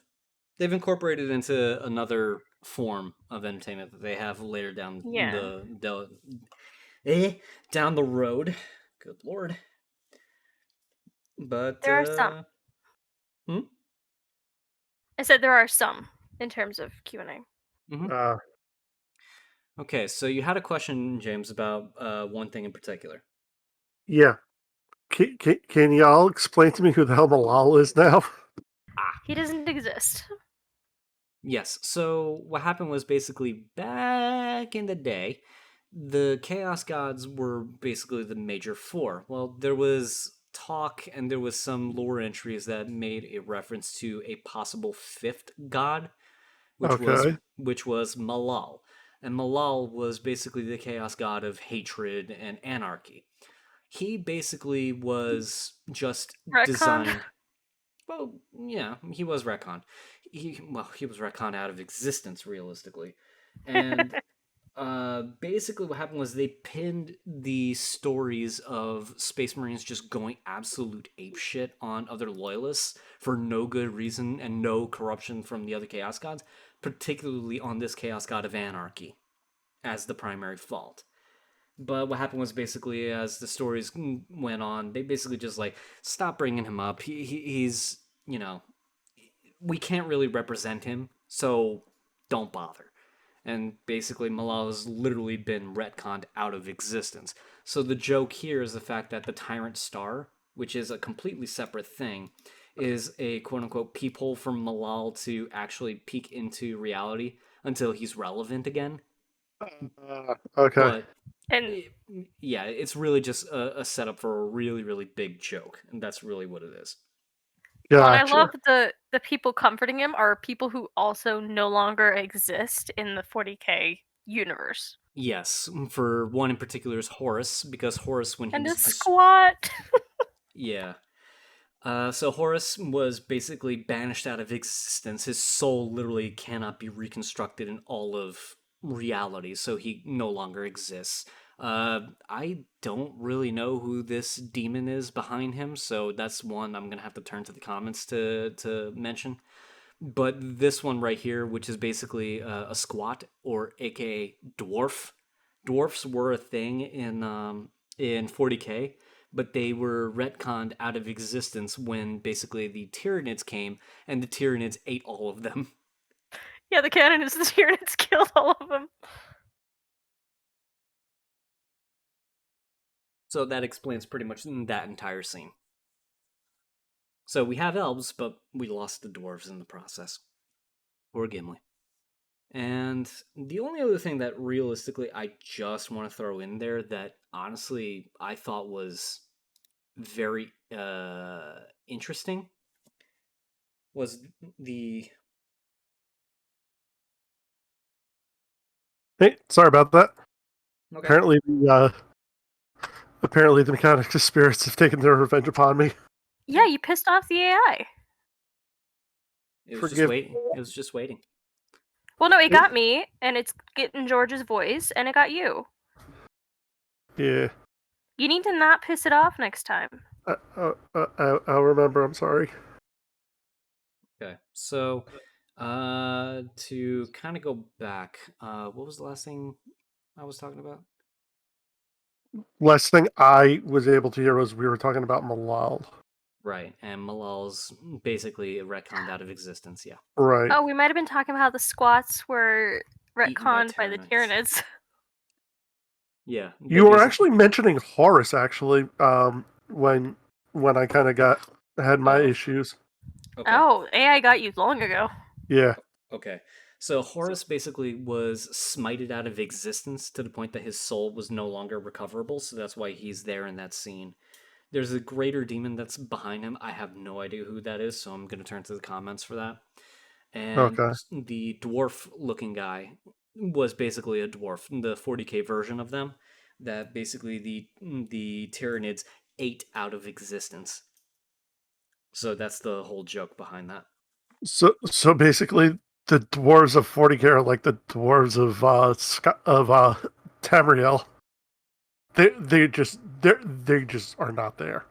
Basically. Well, except the squats were there, and like people knew about them, but the Tyranids decided to eat all of them. And then they no longer exist. Just complete genocide. There's no mystery as to where they went. Everyone knows where they went in the Tyranids. Mm-hmm. Part of their biomass. Okay, fair. I just meant like There's a Tyranid idol song. Oh my god, there is? I love it. Yeah, there is. Okay, I was more going for the whole effect of, it was kind of like they're mentioned. It's just you just don't see them type of thing. What, like purple orcs? They're purple orcs. They're that good. But they're sneaky. Purple is sneaky. Okay, now I'm going to throw a question to the comments because this will be interesting to see in the live feed when we do this episode. Then, because I know this goes way back prior to what I'm about to say, but so were the purple orcs a afterthought after they did the Nightkin in Fallout New Vegas, or is it vice versa? And that's where they got the idea to make the Nightkin. Given that 40k is far older than Fallout, Yeah, I'm kind of with Chelsea on that one. it's probably just a coincidence. Because it just struck me as odd that, like, orcs are normally green, but now apparently they have purple ones that are like super sneaky and stealthy. Well, no, it's just purple is sneaky. Like the color purple blue is sneaky. lucky, red is fast, purple is sneaky. Right. They're not actually purple. They paint themselves purple. Yeah. And whatever the color is, it translates to those effects. Hence the Okay, then that makes a little bit more sense, because my whole mentality of thinking of this was because in Fallout, super mutants are technically kind of green, whereas the Nightkin, which are super mutants, are purple, but they also use stealth boys, and they're like super sneaky and stealthy, and they usually like ambush attack you invisible.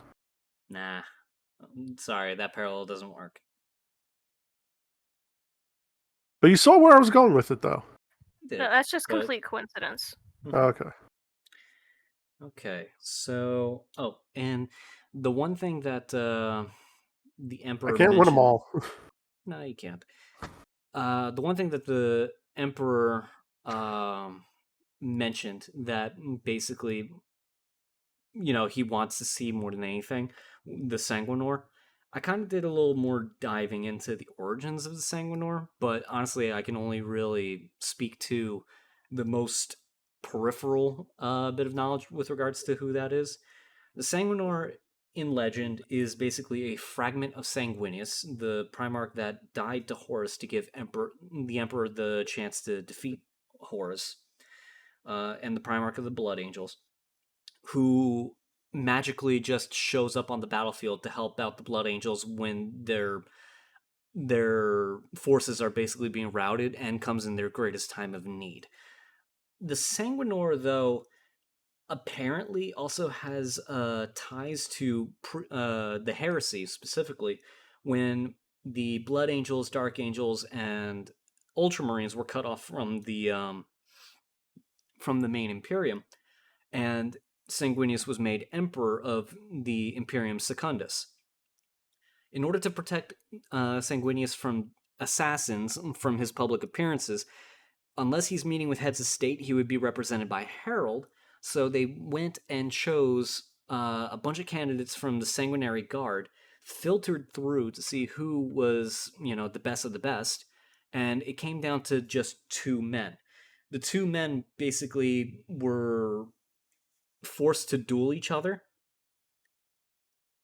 And basically, since the two men would basically be known to the rest of the Sanguinary Guard who it was that went in to become chosen of the final two, the winner would have to kill the loser outside of the purview of the Sanguinary Guard and have a helmet permanently seared onto his head to hide his identity forever, so that way no one knows who the Sanguinor is of the two that went in to compete for the title. That's extreme. Yeah. All this to protect the Sanguinius Space during Marines. that time. When are they not extreme? Okay, fair. Okay, you do have a point. 14-day naps. Listen. 14-day naps! Have you seen the alcohol they drink? They need it sometimes. That's another thing in extreme. The alcohol they drink. It's not even alcohol at that point. Just straight alcohol, nothing else. So, yeah, that's pretty much the origin of the Sanguinor. But whatever happened afterwards and how he shows up out of nowhere to save the Blood Angels and the Imperium in their time of need, no blessed idea. I'm going to have to turn to anyone who has Warp more knowledge with fuckery. regards to that. It's warp fuckery. Okay, so that's everything that we needed to know from that Q&A. Also, when you were talking about the Sanguinor, you didn't hear me laughing because I was just thinking of Eliphas. I think it's Eliphas' video of the Sanguinor and Celestine. Yes, yes. He's just getting beaten. Mm-hmm. Poor boy. Okay. So, I think with that, we pretty much are good with the Q&A, and we got our feet wet with regards to that. You guys got it in you for one more? Yeah, sure. Yeah, I'm down. And I'm going to go on record and say that basically it's not something that's extremely lore heavy. It's literally self-explanatory when we watch it. So yeah, it's a pretty calm one. Yeah.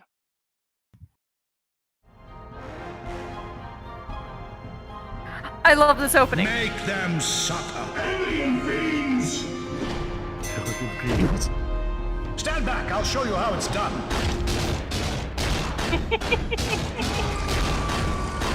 That is a beautiful, brilliant use of the heavy game flamer. voice. Yeah. Well, no, just the game audio. Yeah.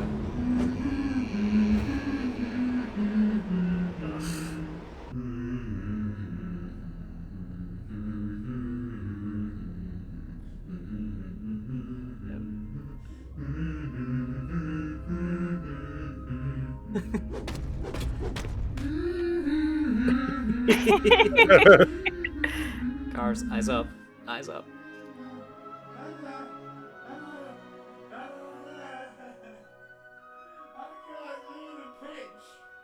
I can't keep pitch. My vocal range is not high enough. Good morning, my Emperor.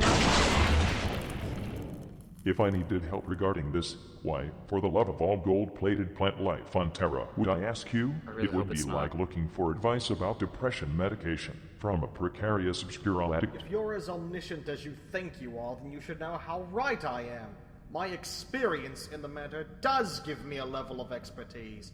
After all, I'm a Daemon Prince, for crying out loud. I'm literally made of warp stuff. One would think that after all the stunts you pulled, you would have some kind of discretion over the atrocious amount of shittery you have been spewing everywhere. If anyone has the right to say I told you so, then I should have set up a parade with banners and streamers and clowns and whatever else just for you. I'm not saying I told you so, I'm just saying that you and I both know damn well that you're ridiculously narrow-minded on the matter.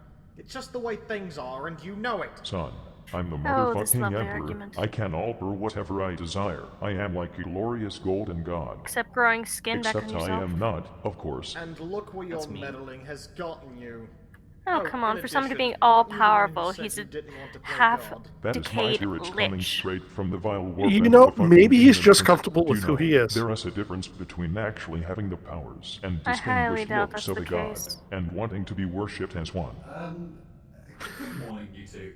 I know you're busy stabbing each other with word chips right now, but... About guard smacking time you got here. Where is T. Sonny?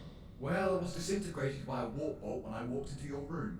Damn you, Magnus. Your unregulated psyker powers have caused yet another disaster. Me? You're the decaying force of nature who literally defecates warp storms whenever he tantrums. Their back and forth is too much like me and my dad. I'll just, go and make some more tea later. To avert the creation of another Eye of Terror on Terra, A heresy I think I need meter. to ask something. Well, that is what I pay you I need for, one of those. isn't it? What does pay mean? But, What does yes. pay mean? What are you two arguing about? My senile old bone sack of a father is almost as deluded as his foolish worshippers. He truly believes that chaos is nothing more than an utterly negative force which needs to be destroyed. In all my 48,000 years, I have not had much inclination to the contrary. Almost every single thing wrong with mankind is the fault of chaos, its gods, and their worshippers. If only humanity had listened to me and ignored chaos, and all the arm-wavy religious crap, we would be well on the way to perfecting humanity as a species, and I would be way less spooky looking. Wait, so you're not arguing about what happened yesterday? The whole sending the entire Inquisition to the warp and convoluted plans thing? No, we finished arguing about that hours ago. Were you not paying attention? That hours ago. And you took your Send me sweet-ass get time tea. doing that, did you not? You took your What sweet-ass were you time doing it. Trying to be all cheery cherry cream puff or something. Maybe? You scare me when you pretend to have emotions. So what did you decide on? None of your concern. Corn cob, it will all be resolved at a later date. Oh. Okay. Back to the Butchie Brannigan at hand. Where were we? You mentioned how you tried telling humanity to throw religions out a window, and ironically to never question you about it. Was it my turn to grumble or yours? I guess it's your turn to grumble. Go ahead. What is so funny, chuckle shits? I thought we were grumbling here. Your great intellect really must be splintered. I have no reason to lie to you, so before you spew that whole noise of the heretic drivel at me... I am not some crazed old zealot from the first Dark Ages, son. Do you know how I feel about overuse of such terminology? Haven't you noticed what a spectacular comeback that word has made as of late?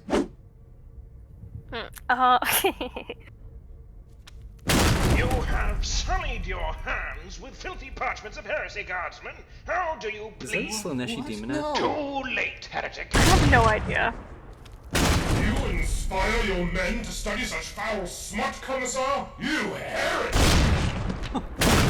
Detestable mutants fill your heads with such vile obscenity! Die, heretic!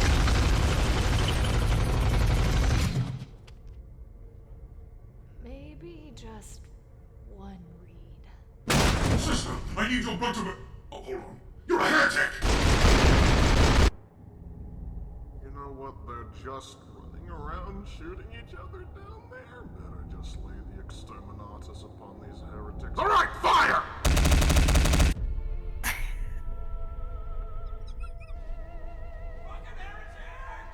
Oh, do not get me started.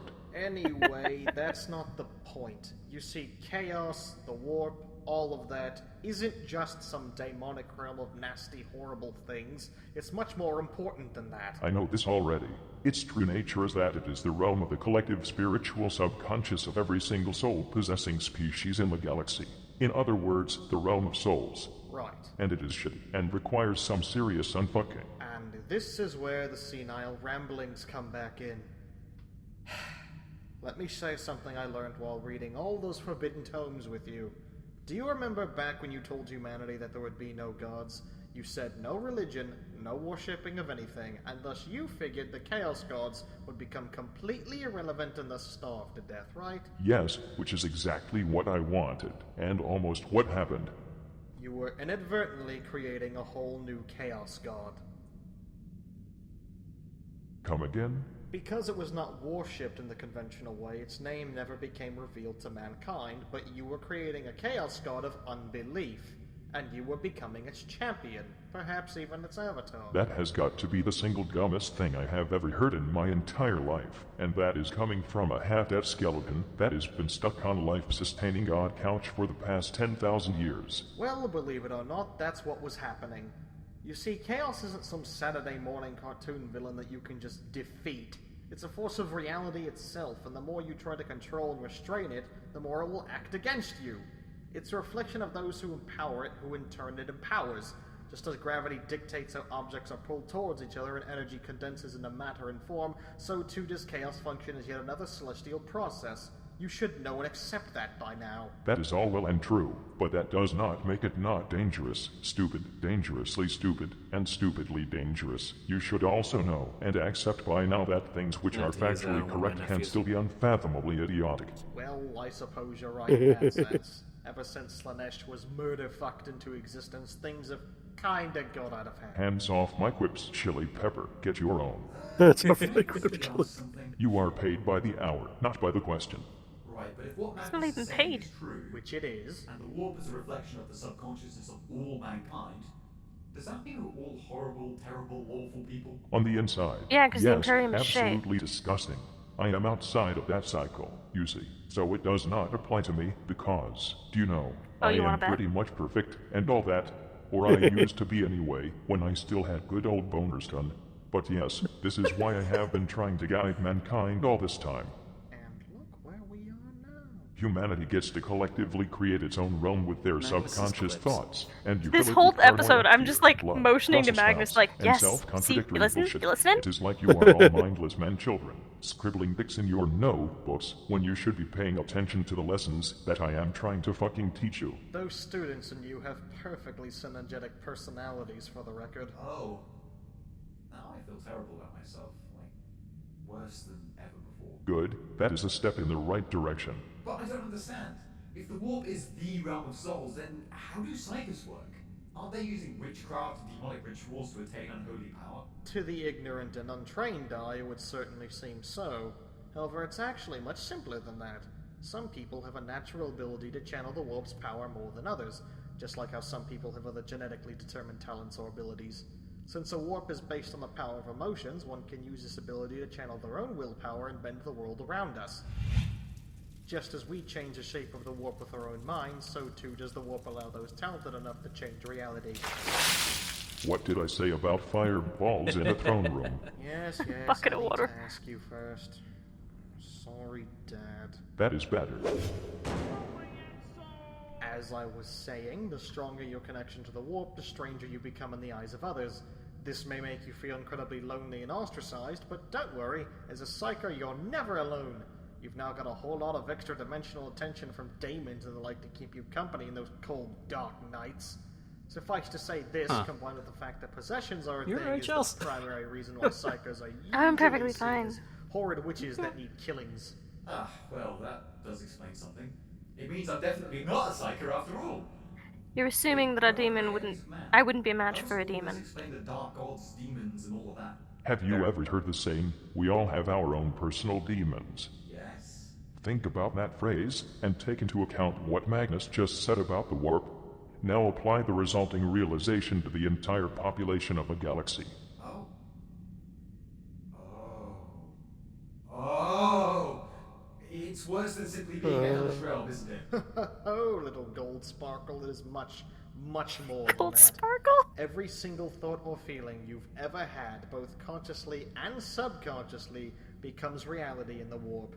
Every single human emotion becomes a power. Every single metaphor becomes a literal meaning. Everyone's wishes, dreams, desires, fears, and nightmares are incarnated. Of course, the reason the warp is so corrosive and horrifying is because so many conflicting and contradicting ideas are floating around inside of it. And the gods are in fact collective subconscious constructs that reflect crucial mental aspects of all life. Daemons are shards of their respective gods, much like individual cells make up an organism. If that's true, then why are they so, completely... Yeah, I never want to go into the warp. We can't all be 100%... We need Oh, to travel right. somehow. Of course not. Something which people seem Come to on, it's forget, kinda fun in including here. the gods themselves, You just have to is that face your they demons. represent all thoughts and emotions.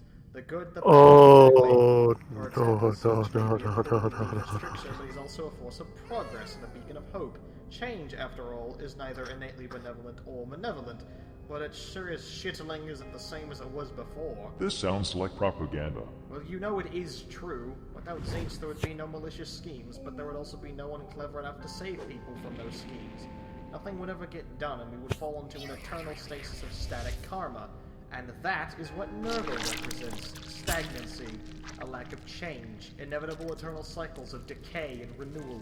But he also represents the resilience, resolve, and solidarity to face those same unsettling inevitabilities. In short, if Love everything his is paper shit, why worry cutouts on about it? popsicle That is why sticks. his followers are so disturbingly, insufferably cheerful even when most of Ugh. their friends are on the wrong side of their ribcage. Nurglite. Without Nurgle, there would be no consistency, safety, or Oh, comfort. God, no. No. Just listen. All those cycles of decay and renewal are just the circle of life. In fact, Nurgle is technically nature incarnate. Is this really true? To be honest, even taking into consideration that this is about as batshit fucking crazy as Conrad Curse, all of this about the gods is Yeah. actually correct. He is still being an assbarrow though. Absolutely, they both are. I'm not gonna argue that. I was referring to you.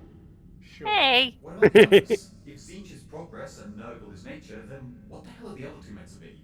What possible purpose could they have besides creating massively unnecessary amounts of death and suffering? Well, Korn may be a force of merciless, mindless slaughter and hatred, but that's because he prescribes to another natural concept, survival of the fittest. Strength and skill are all that matters to him. He also represents justice, vengeance, and honor, so unlike the others, Korn would never try to trick you and stab you in the back. He will just stab you in the face, over and over again, until your face stops resembling a face. Without him, there would be no honesty, no strength to fight against injustice. And speaking of injustice, Slanesh may be a horrifying, cruel, torturous fiend that breaks minds and inflicts untold suffering, but it also exudes just as much joy, freedom, and expression and happiness. Because hello, someone has gotta be enjoying your pain and agony after all. It's ironic, yet it makes sense. Slanesh is formed from the extremes of emotional experience, representing both joyful freedom as well as crippling suffering. Without Slanesh, there would be no happiness and no grief to make those happy times mean anything. And that's why you can't just kill them. The universe needs chaos to survive. Destroying chaos would basically destroy the entirety of the human psyche. And that is where you fall into the pit of objective incorrectness, you pile of bratwursts. I can't defeat chaos, and I must, for the good of us all. I accept that what you say is true, Magnus, but I must bring peace to humanity and the entire galaxy. And so long as chaos exists in its current state, this goal will never be achieved. I must defeat those four giant floating reality tumors.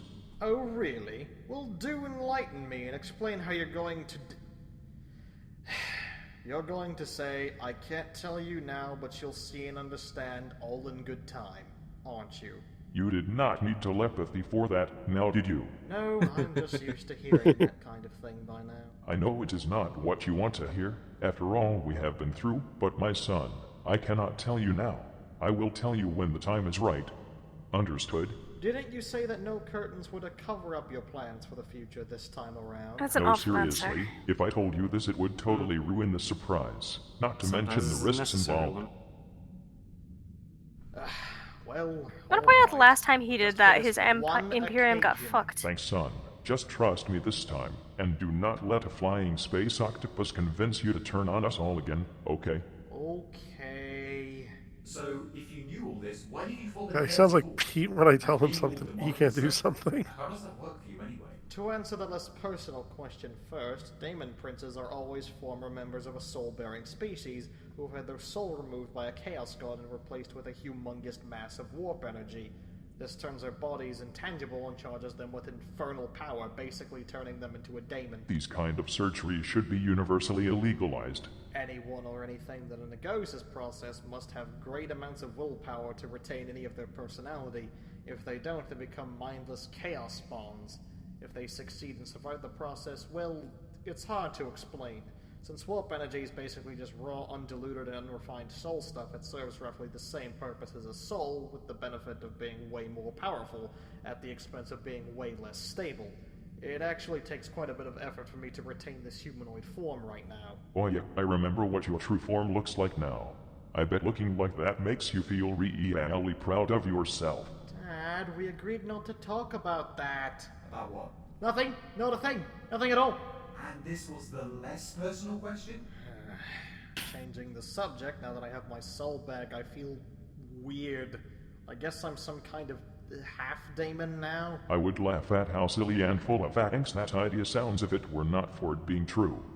Actually, fuck it, I will laugh anyway. Now, as for your other question, I didn't know all of this information at first, meaning I couldn't make informed decisions back then. I mean, it's not exactly common knowledge. For some reason! I only learned after it was too late to turn back. As for why I didn't try to change my ways, to be honest, I'm not even sure myself anymore. I didn't think there was a way out, and I didn't know where I stood or whose side I was on anymore. From my experience, I'm not sure there were or even are sides to take. I felt, and still feel, betrayed by everyone I trusted, but I also felt like I was betraying myself. Whatever side you took seems to have edges so sharp you could cut through power armor with them. Very funny, you sparkly skeleton showcase. You need a hand making that one up? Good effort, keep trying, because I liked where you were going with that. It had movement and progression. One day you will get a good one, and we will laugh incessantly. Whatever, Father. At least you should know where you stand by now. I hope after everything we have done, and everything I have said, that you realize that you can trust in me again, even if it is just a tiny little bit. Maybe. To be honest, we can argue until you turn pale, and my right hand fucks off to wherever the left hand went. But at the end of the day, you are still my son, even if you look like you are straight out of a rebellious gang that mugs old ladies. I am just glad that you are finally admitting you do not know shit. Maybe one day you'll do Neither the do you. same. Do not bet on it. Hoo hoo ho ho ho hoo ho ho ho hoo ho ho ho ho ho ho ho ho ho. Well, at least you're not violently arguing anymore. How about some tea? Count me in. Sure. Wait. He sounds How good would you right even now. drink it? Emperor. That is how. But didn't you say that using your powers for trivial Want some things is cocoa? agony? Using my powers at all is agony, but sometimes it's just too fucking funny not to. Using cosmic powers to drink tea. That's certainly the father I remember. Oh, you. Say, here is another 100% beneficial way to make good use of my powers. Yes. Sir, I've located the Astronomicon, but What is it? Is it signature faint? no, it's flipping me the bird. Navigator, how the fifth can a giant holy space beacon flip you the bird?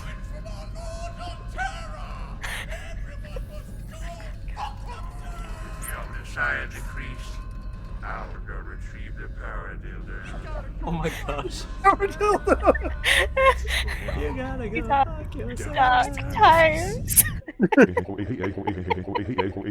was absolutely That was a bit I was looking forward to the entire time. Your son.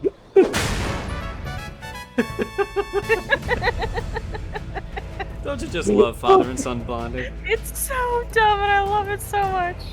Oh, that was good.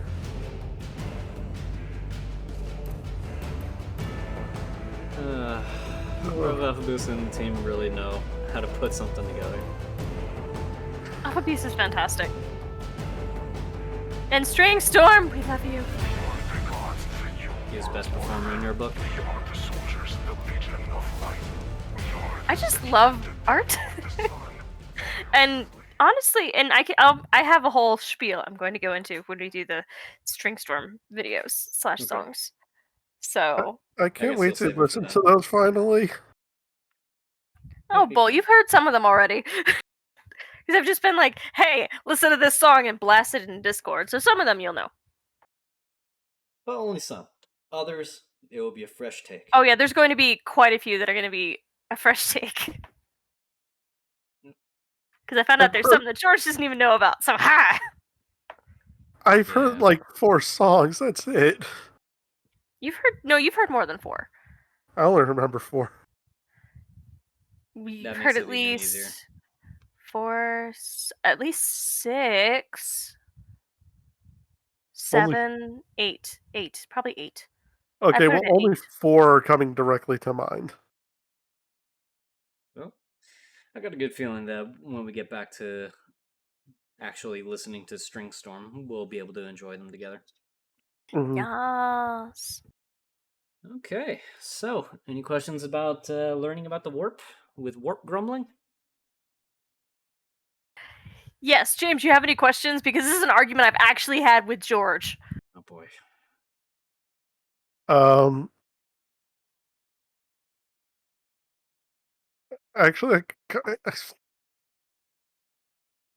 Actually, I'm not sure. So, I don't know why I feel very put on the spot right now.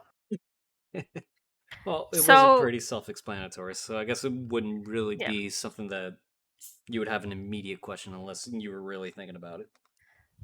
Yeah, because kind of like the Chaos Gods, while yes, they're all kinds of bad, are also important and have good qualities to them that are necessary. You really want to keep on digging this grave? You really want to say that we can survive without joy? Survival of freaking fittest? Nature? The cycle of life? Choice? Fate? You really want to say that we can survive without those things? Here's the thing. Here's the point of contention here. The Chaos Gods, as they are, they need to be destroyed. You have to remember that anything that exists within the warp cannot be destroyed for very long. It always reforms to some degree. That being said, that essentially means that as long as there's a need for those niches, something will always take its place. So we just need to get rid of the Chaos Gods in their current form and have them reformed into something that can actually perform their duties without the horrible bits attached. Because you gotta remember, no matter what, Zinch will always be planning something to screw someone over because that's just his nature. He enjoys screwing people over. And he does that to an excessive degree that any change that he is supposed to bring about will literally lead to chaotic just madness. It's what he wants. Then you have Nurgle, who basically is a force of nature, true, but he's a force of nature that quote unquote loves all life, that including all the horrible disease plague-ridden vegetation and microbials that just exist to torment the living and just make them decay and fall apart because he can't bring himself to allow nature to take its course. And then you have Khorne. Well, I mean, the excessive bloodletting, that does need to be dialed back quite a bit. I mean, no matter what, we still can't really get rid of the point of conflict, because otherwise, the human psyche will literally fall apart. But Slaanesh, can you really defend Slaanesh in her current form? Its current form. Even with Slaanesh, she... Beastie, why are you doing that? Chaos Beast. Slaanesh, as twisted as it is, and I don't like it, is still a representation of joy and sorrow, and you need those to be human. But in its current form of excess. In its current form of excess, no, but we can't just full on destroy them. That is impossible. There has to be a way to just get rid of what's currently there and replace it with something. Yeah, if it's a reflection, if the warp is a reflection of what is currently available, you need your Imperium to not be a shithole so people actually have hope and things can get better. However, he dug his own fucking grave.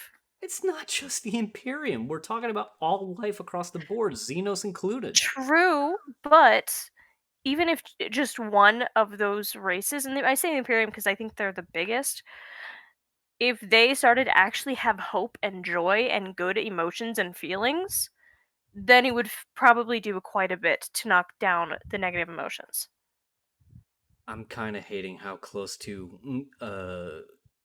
love saves everything this point is getting, and I don't You know know how to feel about fucking that. what? Don't say You know it. what? Don't say it. I'm not gonna say it, but you know fucking what?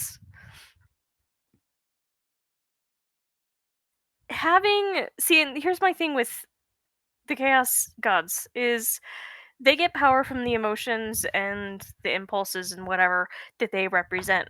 So joy and pain and sorrow and fate and luck and choice and all those things. And just looking at Slanesh as the example, because this one's easiest, and that one is, if you're going to say it, love, because that's part of the joy. Where if you compare love and lust seems like the stronger one because it hits you like a bat generally, whereas love is like more a constant thing. So if it hits you like a bat, it's like, oh yes, this must be stronger. So that's what it's gone to. However, the other usually lasts longer. So yes, if we did have positive emotions and people had fucking therapy in 40K and there was hope for humanity and everything wasn't a shithole, then it would probably be better and the Chaos Gods would figure out, you know what? We get more food from the positive things. Let's stop fucking up the world. But that's contrary to their nature because they like what they like. And they just enable it. They like it because that's what they've been given as a good food source. And if they had nothing but the other food source, then that's what they would do and they'd stop doing the other. That is way too much faith in them. I'm sorry. That is way too much faith in them. Those four, they exist for those things that they love, and that's literally the definition of what made them grow in power. And on top of that, and like Magnus said, all demons that are a part of their side is a fragment of the greater whole that they represent. So in other words, the trickle down effect in this case is just the smaller ones just enable more of what the main one wants. Any force that comes up and that tries to go counter to that is basically met with a violent end or just. True, but if you want any hope of destroying their current compilations of what they are, of getting rid of the bad stuff, killing them so they can regroup as something else, the best hope you would have would be to destroy their Kun food source. So the Necrons were right? No, not the Necrons were right in terms of just killing everything. I mean the whole positive emotion thing. Don't be shits to each other, and then they'll have less of that to eat off of.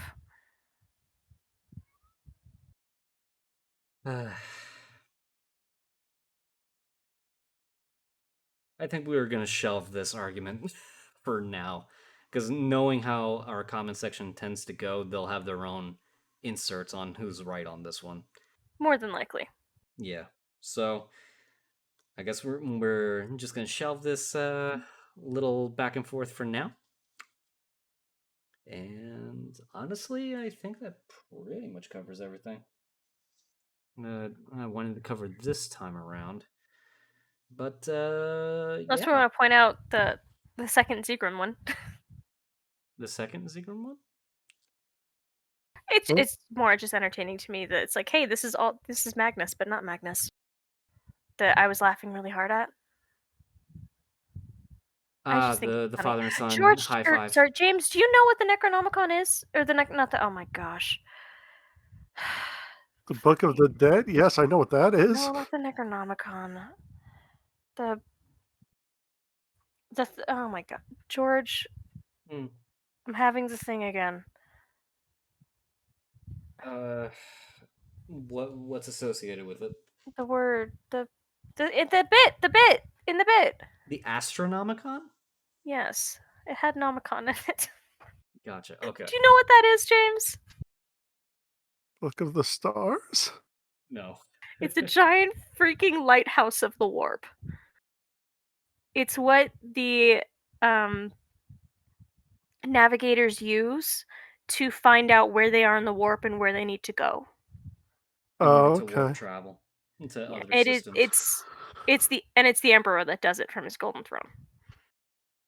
That was the original purpose of the Golden Throne, to be perfectly honest. It wasn't supposed to be a giant porta potty for a lich. You keep saying that. Am I wrong? I was gonna say, actually, to be fair, you're not wrong. I'm really not. To be perfectly honest, it's not portable, so you are wrong. Oh, I thought you meant the lich thing. I'm not going to dignify that with a response. And as for the porta potty, no, it's not portable, but it does have a giant crap chute in it. Because somehow the lich shits. Everything that's alive is pooping. I don't know if you can count that as alive. It doesn't eat real food. It eats human souls. I stand by what I said. How does it poop if it doesn't eat real? Consumption is the thing.